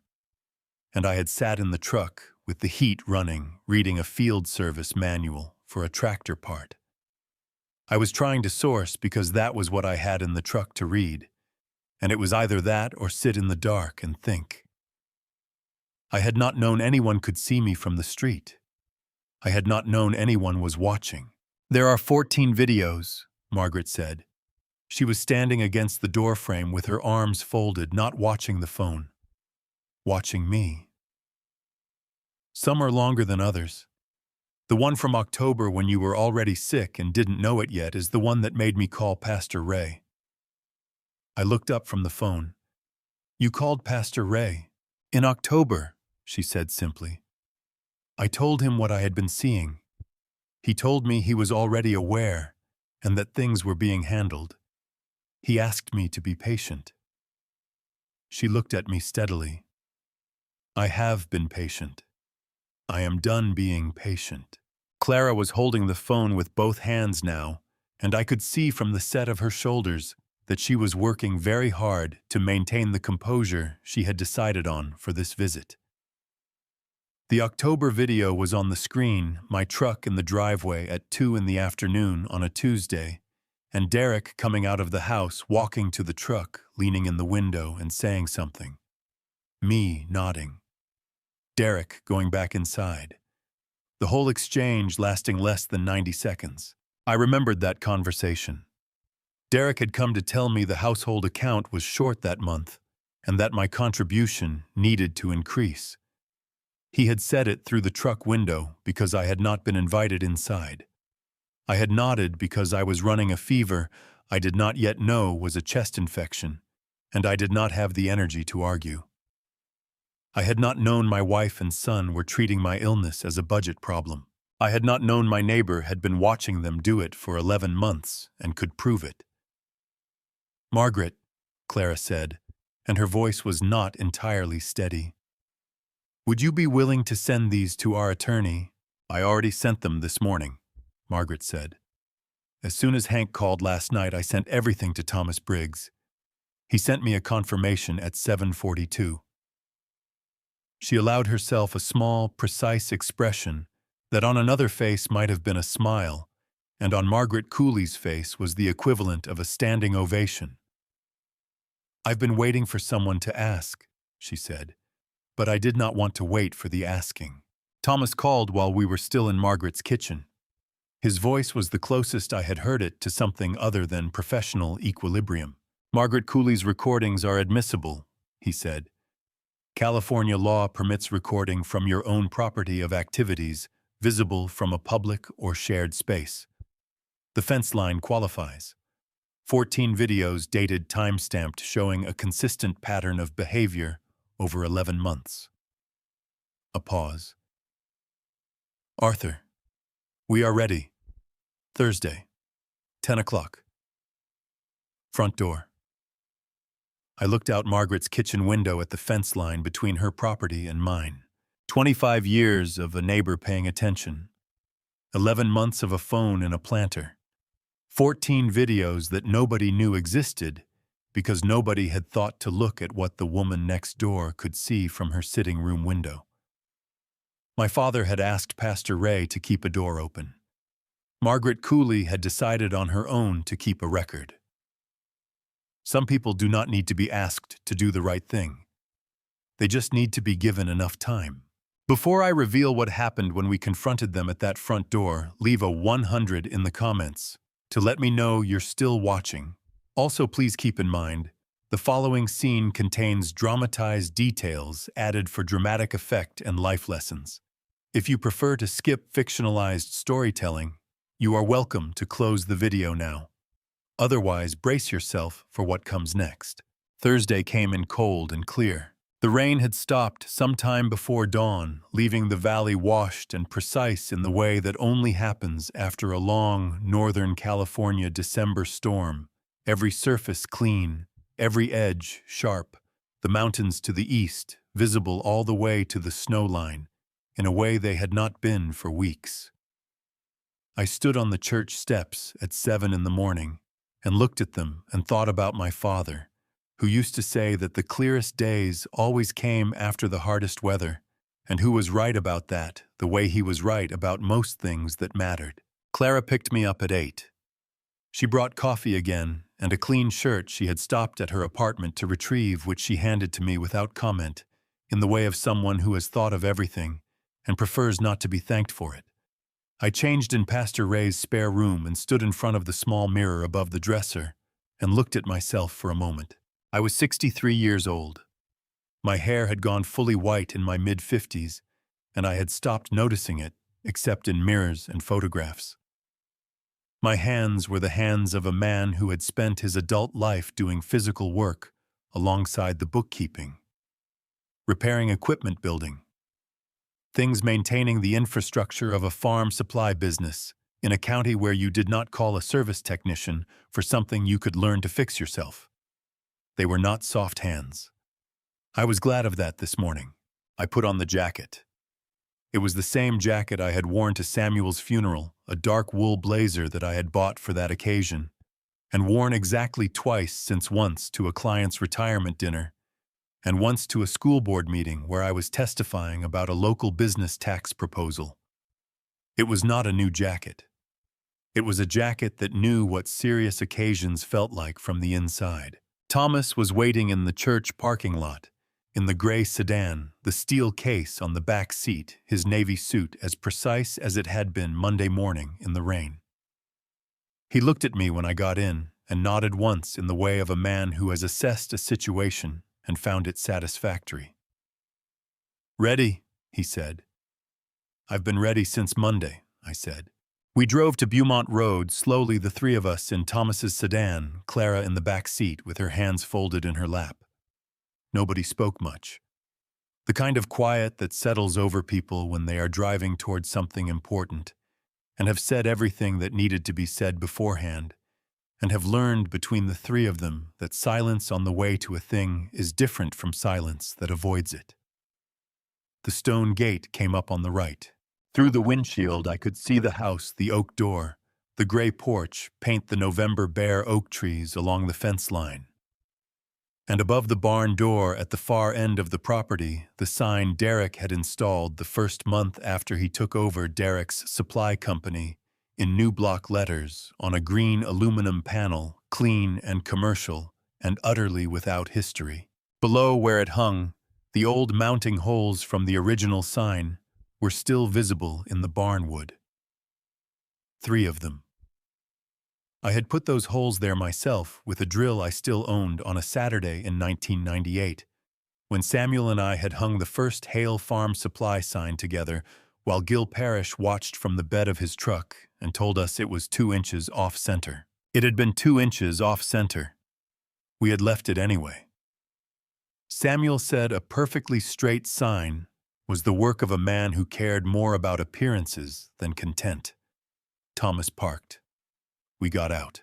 The morning air was cold and still, and carried the clean mineral smell of post-rain Northern California eucalyptus and wet granite, and the distant sweetness of the valley floor drying in the early sun. My dress shoes crunched on the gravel drive. Clara fell in beside me on the left. Thomas on the right, with his briefcase today. He had left the steel case in the car, bringing only a standard leather briefcase because the steel case had done its work, and today was about paper delivered calmly to people who needed to read it. We walked up the path to the front porch.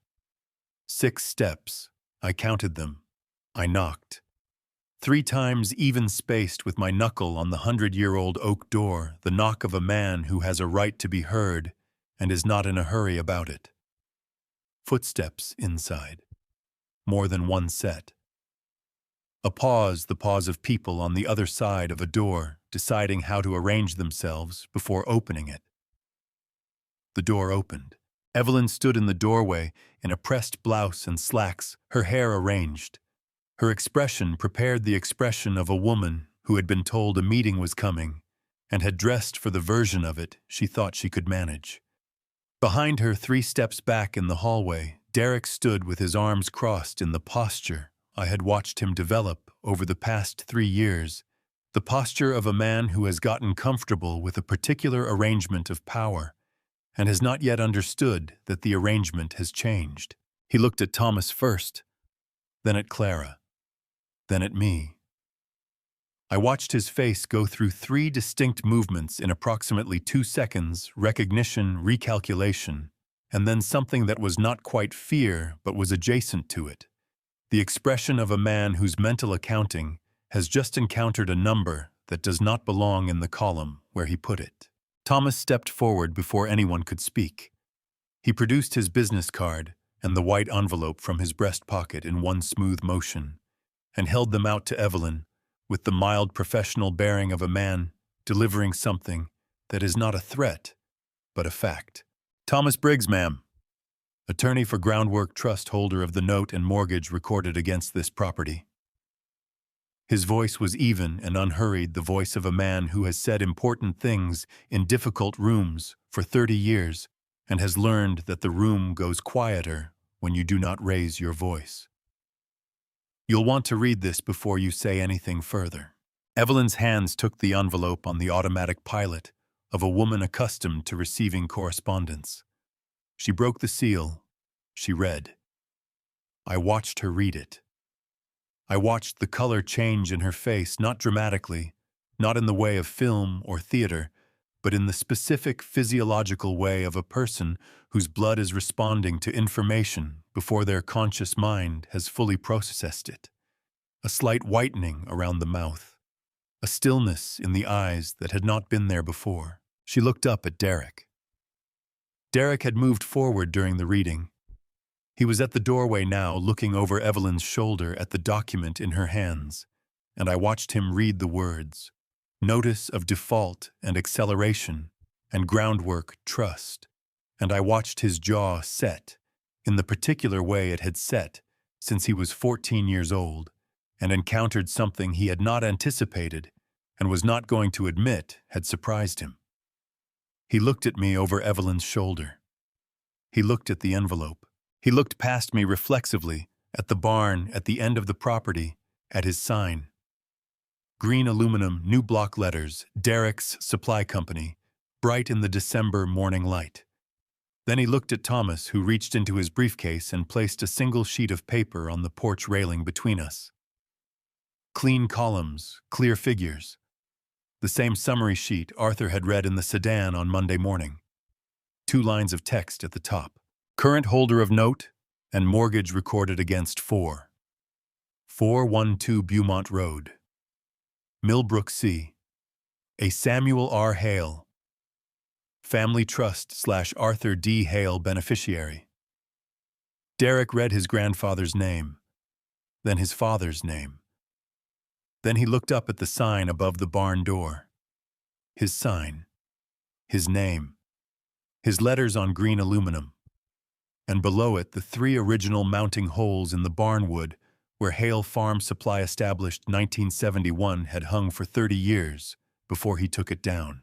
The name he had removed from the board above his barn was the same name on the document that owned the ground the barn was standing on. He had taken the name off the wall. The name had stayed on the paperwork.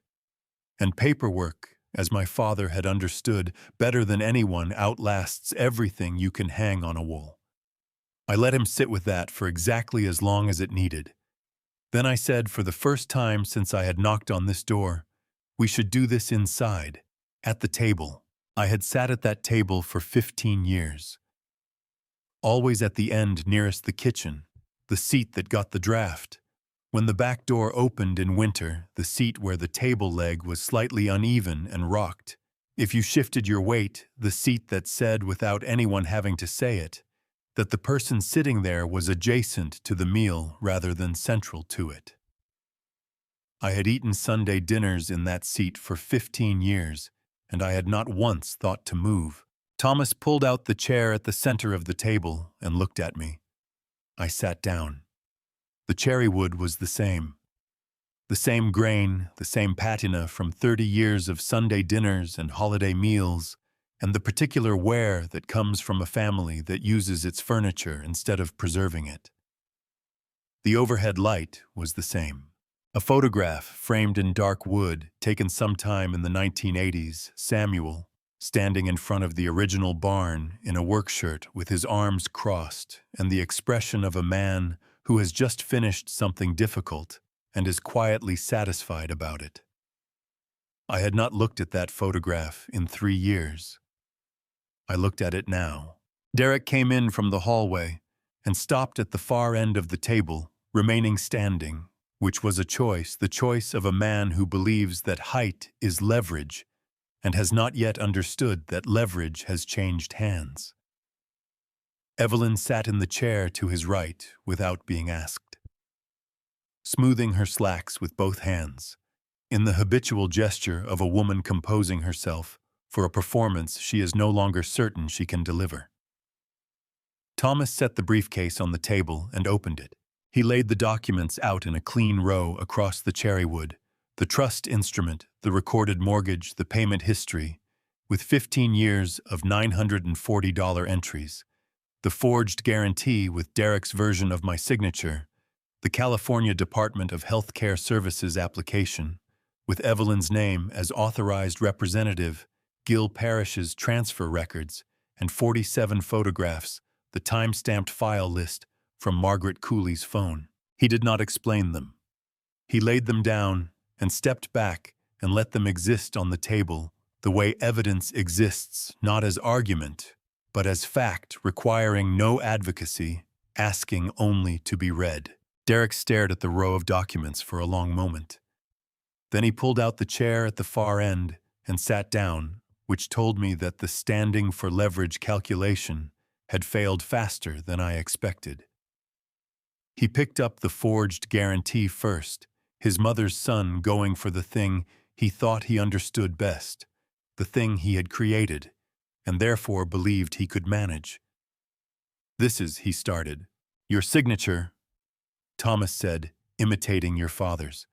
"The original was analyzed by a forensic document examiner retained last week. The examiner's report is in the folder behind the guarantee." He did not raise his voice. He did not need to.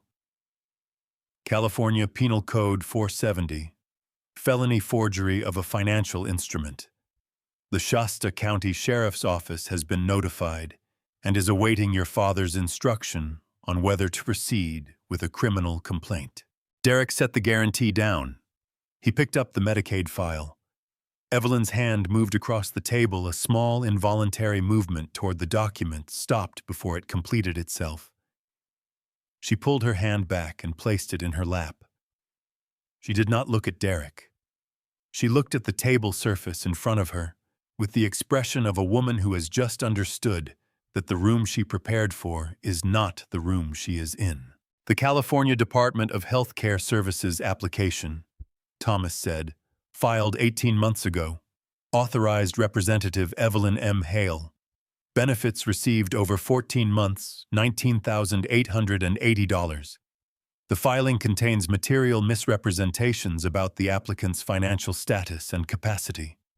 The relevant agency has been notified. That process runs independently of these proceedings." Evelyn said nothing. The nothing she said was the loudest thing in the room. Derek looked at his mother. She did not look back. I had seen that specific non-exchange before, the moment when two people who have been operating in coordination realize that the coordination has a fault line, and they are standing on opposite sides of it. Derek had forged my signature without telling Evelyn I suspected. Evelyn had filed the Medicaid application without telling Derek. They had each been running their own operation inside the same house, and they were discovering this at a cherrywood table in front of a lawyer and the man they had locked out in the rain. Thomas reached into the briefcase one more time and produced a single sheet of paper, one page, my handwriting on the left half, Thomas's typed version on the right, for legibility. He placed it in the center of the table, equidistant from Derek and Evelyn. "Mr. Hale's terms," Thomas said. One paragraph. I had written it in the spare room at the church at 2 in the morning with the blue ballpoint pen after I had ruled the double line in the notebook, and before I fell asleep. I had written it in the language I knew best, clear, specific, without decoration, the language of a man closing a set of accounts and wanting the numbers to balance before he ruled the final line. $38,420. My personal belongings and tools inventoried and returned intact. An uncontested legal separation from Evelyn filed within 30 days. In exchange, the notice of default is withdrawn, the mortgage is restructured with a conventional servicer who will know nothing about this morning. The forgery complaint is held pending compliance. The Medicaid matter proceeds on its own timeline without my active participation. Nobody loses this house over me. That is the entire invoice. It does not compound. Derek read it. His jaw worked through several positions. He looked up at me for the first time since we had sat down. The first time he had looked at me directly since Monday morning on the porch, when he had crossed his arms and said there was no place here for a useless man. "You would do this to your own son," he said. His voice had the particular quality of a man who is reaching for righteous indignation and finding the shelf empty. I had thought about what I would say at this moment. I had thought about it in the truck on the way here, and in the spare room the night before, and on the church steps looking at the snow line this morning.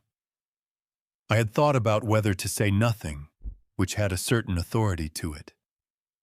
I had thought about whether to sing something measured and precise that Thomas would approve of, which had a certain satisfaction to it. In the end, I said the thing that was simply true, the thing that needed no rehearsal, because it had been true for 3 years, and I had simply not said it out loud until now. "You did it first," I said. "I'm just closing the books." Derek pushed his chair back. The legs scraped against the hardwood floor, with a sound that was much louder in the quiet room than it had any right to be. He stood up and looked at Thomas, and then at Clara, and then at me. And then he walked out of the dining room without a word, his footsteps going down the hall and up the stairs and stopping somewhere above us. Evelyn remained seated. She sat at the table with her hands in her lap and the row of documents in front of her and the single page of my terms at the center, and she looked at all of it for a long moment. Then she looked at Thomas with the expression of a woman who has dropped the version she prepared and is now operating without a script. "How long do we have?" she said. Her voice was quieter than I had ever heard it. Stripped of the committee cadence, the household ledger authority, the warmth that arrived with conditions attached. Just a woman at a table asking a practical question because practical questions were the only kind left.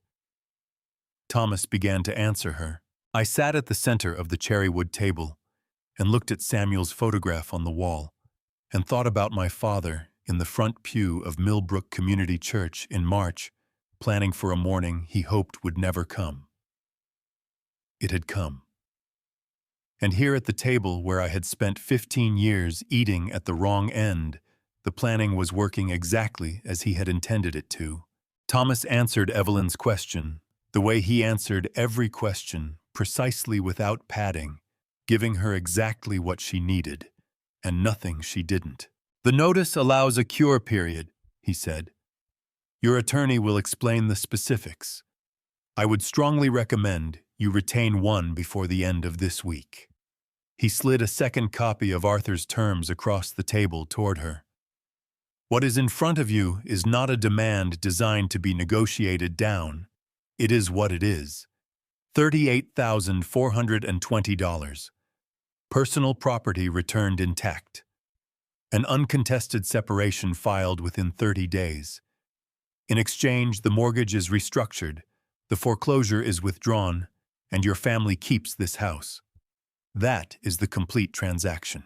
Evelyn picked up the terms and read them again. She read slowly, the way a person reads something they are hoping will say something different the second time. It did not say anything different. She set it down and looked at the row of documents still spread across the cherrywood, and then at the empty chair where Derek had been sitting. She had not looked at that chair since he left. She looked at it now. "He's not coming back down," she said. Not a question. A statement delivered with the flat accuracy of a woman who has lived with a particular person long enough to know exactly what he does when a room stops working in his favor. "No," I said. "He's not." Clara was sitting to my left with her hands folded on the table, watching Evelyn with the careful attention of a woman who has been worried about her father for 3 years and is now watching the person most responsible for that worry sit across a table stripped of every advantage she had prepared for this morning. Clara did not say anything. She did not need to. Her presence at that table, calm and direct and entirely her grandfather's granddaughter, was its own kind of statement. Evelyn looked at the Medicaid file. Then she looked away from it out the dining room window at the back garden, where the November rain had beaten the last of the summer's plantings flat against the ground. "I didn't think of it as stealing," she said. The sentence arrived without preamble, without the committee cadence, without any of the social architecture she had been building sentences with for as long as I had known her. It arrived the way things arrive when a person has run out of the energy required to present themselves as something other than what they are. I did not respond immediately. I had learned in 30 years of sitting across tables from people in financial difficulty that the sentence after "I didn't think of it as" is always the more important one, and that the most useful thing you can do in the pause before it arrives is not fill the pause. "I thought of it as," she said, and then stopped. She pressed her lips together. She looked at the garden again. When she looked back, something had shifted in her face, not remorse exactly, not the performed contrition of someone calculating what expression will produce the best outcome. Something older and less managed than that. The expression of a woman who has just heard her own accounting said aloud in a room full of people and recognized it for what it is. "I came into this family with one suitcase," she said. "Derek's grandmother made me use the side entrance for the first 2 Christmases.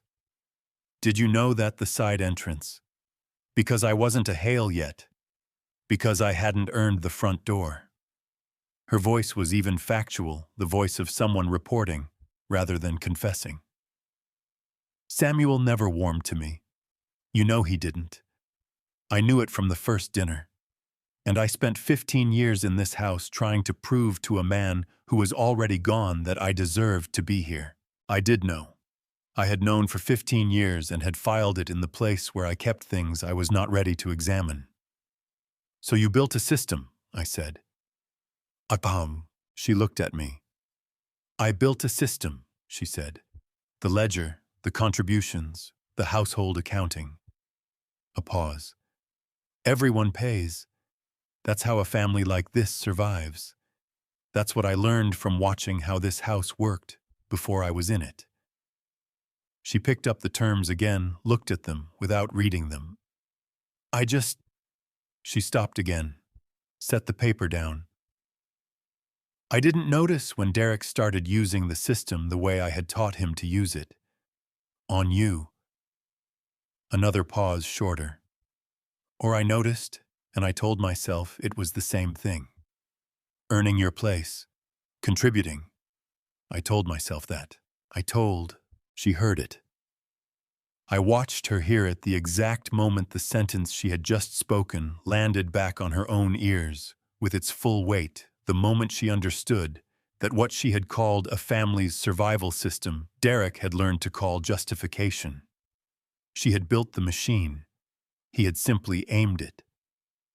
Clara poured a glass of water from the pitcher on the sideboard and set it in front of Evelyn without being asked. Evelyn looked at the glass. She did not pick it up. "Arthur," she said. Her voice had dropped to something I had not heard from her before, not warm, not cold, simply direct. The voice of a woman talking to another person instead of managing them. "Samuel was right not to trust me. I want you to know that I know that." I looked at her across the cherrywood table that had hosted 15 years of Sunday dinners where I had eaten at the wrong end and she had run the room from the center. She was 61 years old, and she looked precisely her age, and for the first time since I had known her, she looked like a person rather than a performance.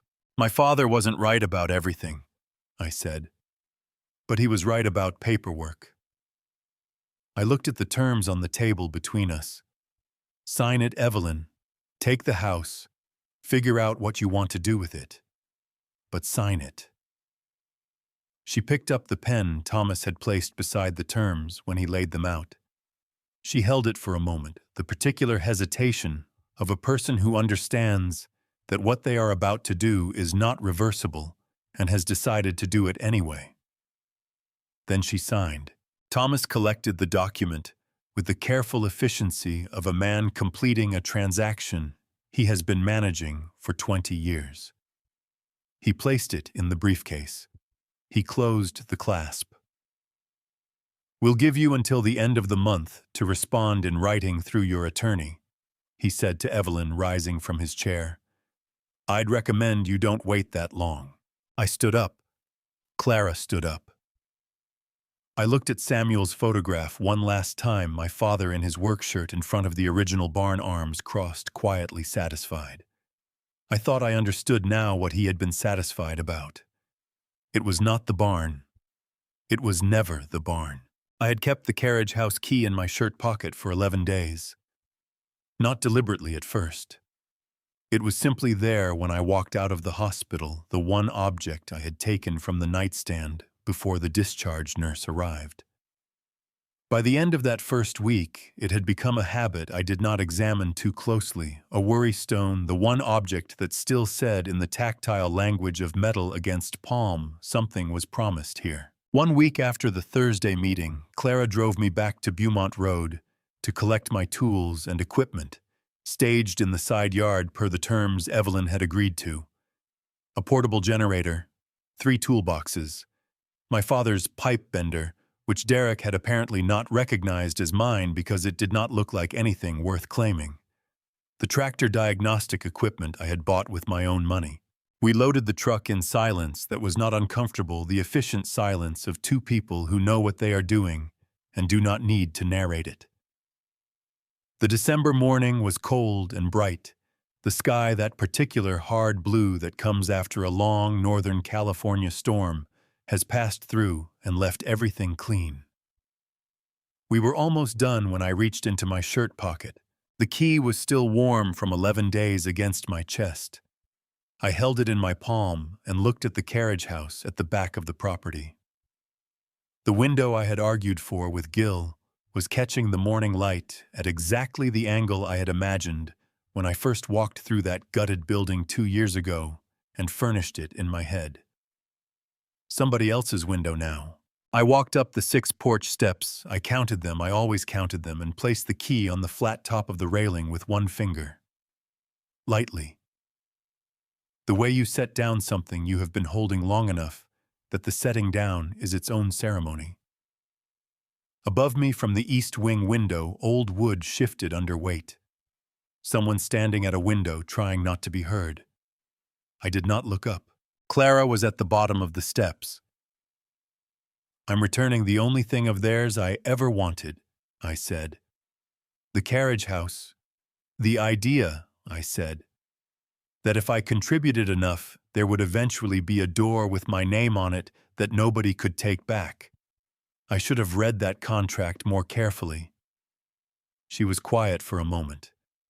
Then Grandpa read it for you, 20 years ago. That landed exactly where she meant it to. My phone rang. Derek. I turned it off, not silent off, and put it in my jacket pocket next to the space where the key used to be. The space felt cleared, more light than I remembered. We got in the truck. Clara pulled onto Beaumont Road. Neither of us looked back.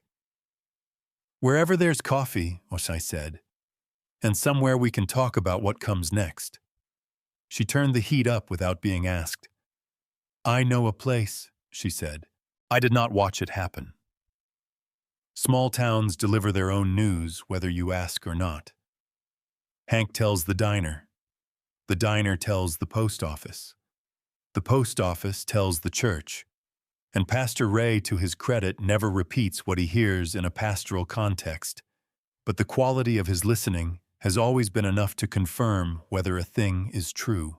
By February, Margaret called on a Tuesday morning to tell me Derek had listed the truck. Crew cab loaded, asking price set low enough to move fast. I thanked her, hung up, and did the math at my kitchen table the way I always do. The truck would net perhaps 38, maybe 40,000. That was one asset. He still owed me $38,420. The truck sold cheap would cover my claim and approximately nothing else. In March, Hank called. The store equipment was being liquidated, not through a proper business sale, through a liquidator. The John Deere diagnostic unit I had bought in 2019. The hydraulic press I rebuilt myself over 3 weekends in 2021. 15 years of specialty tools sold by the pound. I told Hank I was sorry to hear it and meant it. The tools had done nothing wrong. In April, Pastor Ray mentioned after Sunday service that the Hale property on Beaumont Road had been listed with a realtor. He said it the way he mentions weather. Listed under market. Motivated seller. The orthodontist family on Hadley Street has been looking for something with land, he said. Nice people. They have a trampoline. New family. Trampoline. Good. In May, the first check arrived. $12,000 memo line reading only per agreement installment 1. I deposited it at the branch on Clement Street. Sandra the teller looked at the memo line, then at me, and said nothing. That was exactly the right thing to say. June brought the second installment. Early July brought the third and final $15,420. Total $38,420. Exactly right. Nothing owed. Account closed. Derek and Evelyn moved to a rental on the far edge of town. Modest houses, the kind rented by people figuring out what comes after what just ended. Not disaster. Just the address you give when the last chapter is over and the next one has not started yet. The mortgage sold to a pension fund in Ohio. To that fund, 4412 Beaumont Road, was a note number and a payment schedule. Samuel had been right. Names age like roofs. From the street you cannot tell. From the paperwork you always can. In August, Margaret sent me a photograph, the stone gate, the oak door, and at the edge of the frame, a trampoline bright in the afternoon sun. I opened a new composition notebook. Clean cover. First page blank. 0. That is the number all honest accounting begins from. The sign was crooked by 3 degrees. I measured it twice with the level I have kept in my tool bag since 1989. 3 degrees off horizontal low on the left. I stood on the sidewalk and thought about my father, who would have laughed at me for measuring it at all. Samuel had left the original Hale Farm Supply sign 2 inches off center for 30 years on the grounds that a perfectly straight sign belonged to a man more concerned with appearances than content. I put the level away. The sign stayed crooked. The office was one room 12 by 14, with a window facing the street and a back door onto a shared parking lot. A desk, 2 chairs for clients, a second-hand filing cabinet from a law office that was upgrading. On the shelf above the desk, the cedar box, Samuel's medals inside the Hamilton watch beside it, both visible from the client chair as well as my own. That was deliberate. If someone sat across from me and told me they were afraid, I wanted them to see that the man listening had been afraid too, and had been held by something that outlasted the fear. The first client came on a Wednesday. Dorothy, 72 years old, referred by Pastor Ray. She arrived 12 minutes early and sat outside on the sidewalk, there being no waiting area until I opened the door at exactly 9 o'clock. Her daughter had been pressing her for 6 months to sign a durable power of attorney she did not fully understand. Dorothy had spent 72 years trying not to make people impatient with her. She had never once thought she was allowed to ask questions about a document before she signed it. I read it with her line by line. 90 minutes. At the end, Dorothy had 3 questions written in her own handwriting on a notepad I had put in front of her at the start. She knew exactly what to say to her daughter. She knew exactly what to ask the attorney. She left with the document unsigned and her chin up. I did not charge her. I would not charge anyone who came through that door afraid of paperwork. Someone in their family wanted them to sign without understanding. That service I would render free for as long as I could render it. It was the service nobody had given me at the tables where it would have mattered most. The debt of that absence had to go somewhere. Clara stopped by at noon with sandwiches and looked around with Samuel's assessing eye. She said the office needed a plant. She was right. Gil came at 4 with a photograph, the carriage house kitchen afternoon light, through my window, brass hardware warm in the frame. He set it on the desk. Thought you might want this. I looked at it for a moment. The window I had argued for.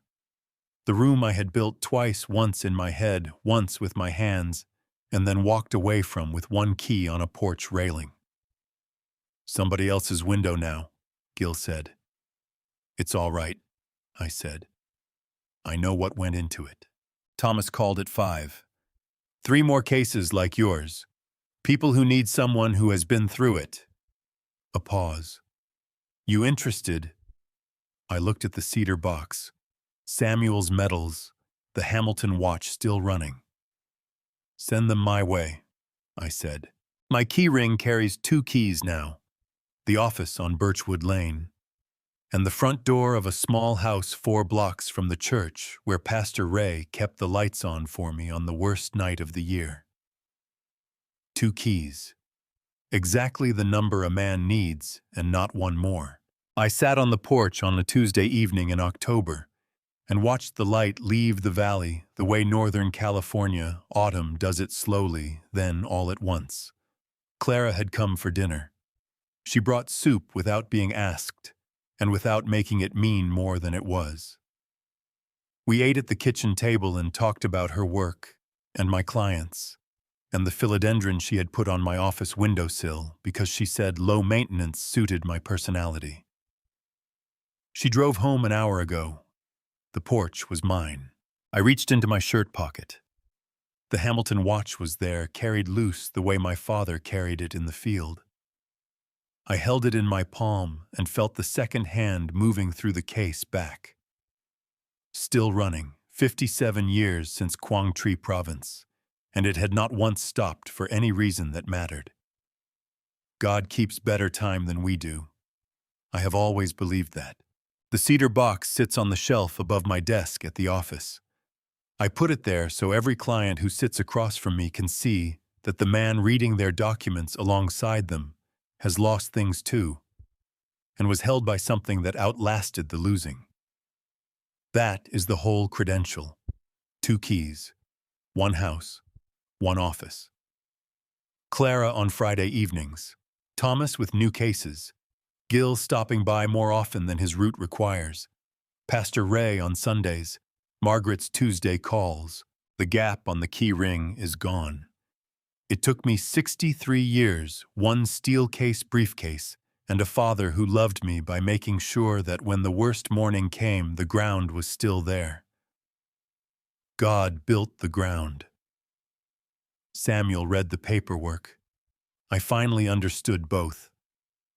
The person who shows up in the dark with soup and no questions that is your family.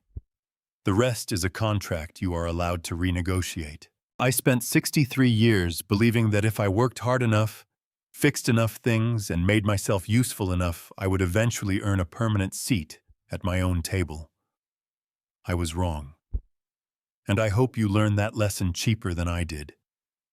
Here is what I know now, sitting on this porch with 2 keys, and nothing I did not choose a family that makes you prove your worth every single day was never offering family.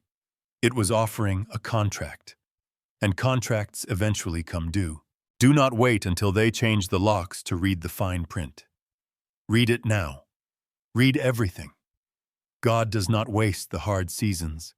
He uses them to show you what was always true, who stands in the rain with you, and who watches from the window. These grandpa stories are not just stories. This family story is one of thousands happening in quiet houses in every town in America. If any part of this grandpa stories felt familiar, if this family story lived in your chest while you were listening, then you already know someone who needs to hear it. Share this. Leave a comment telling me what you would have done on that sidewalk. And if these grandpa stories and family story matter to you, subscribe so you never miss the next one. Thank you for staying until the end. The stories ahead contain fictional elements created for reflection and life lessons. If that is not what you are looking for today, no hard feelings, choose what serves you best. But if you are staying, I will see you in the next one.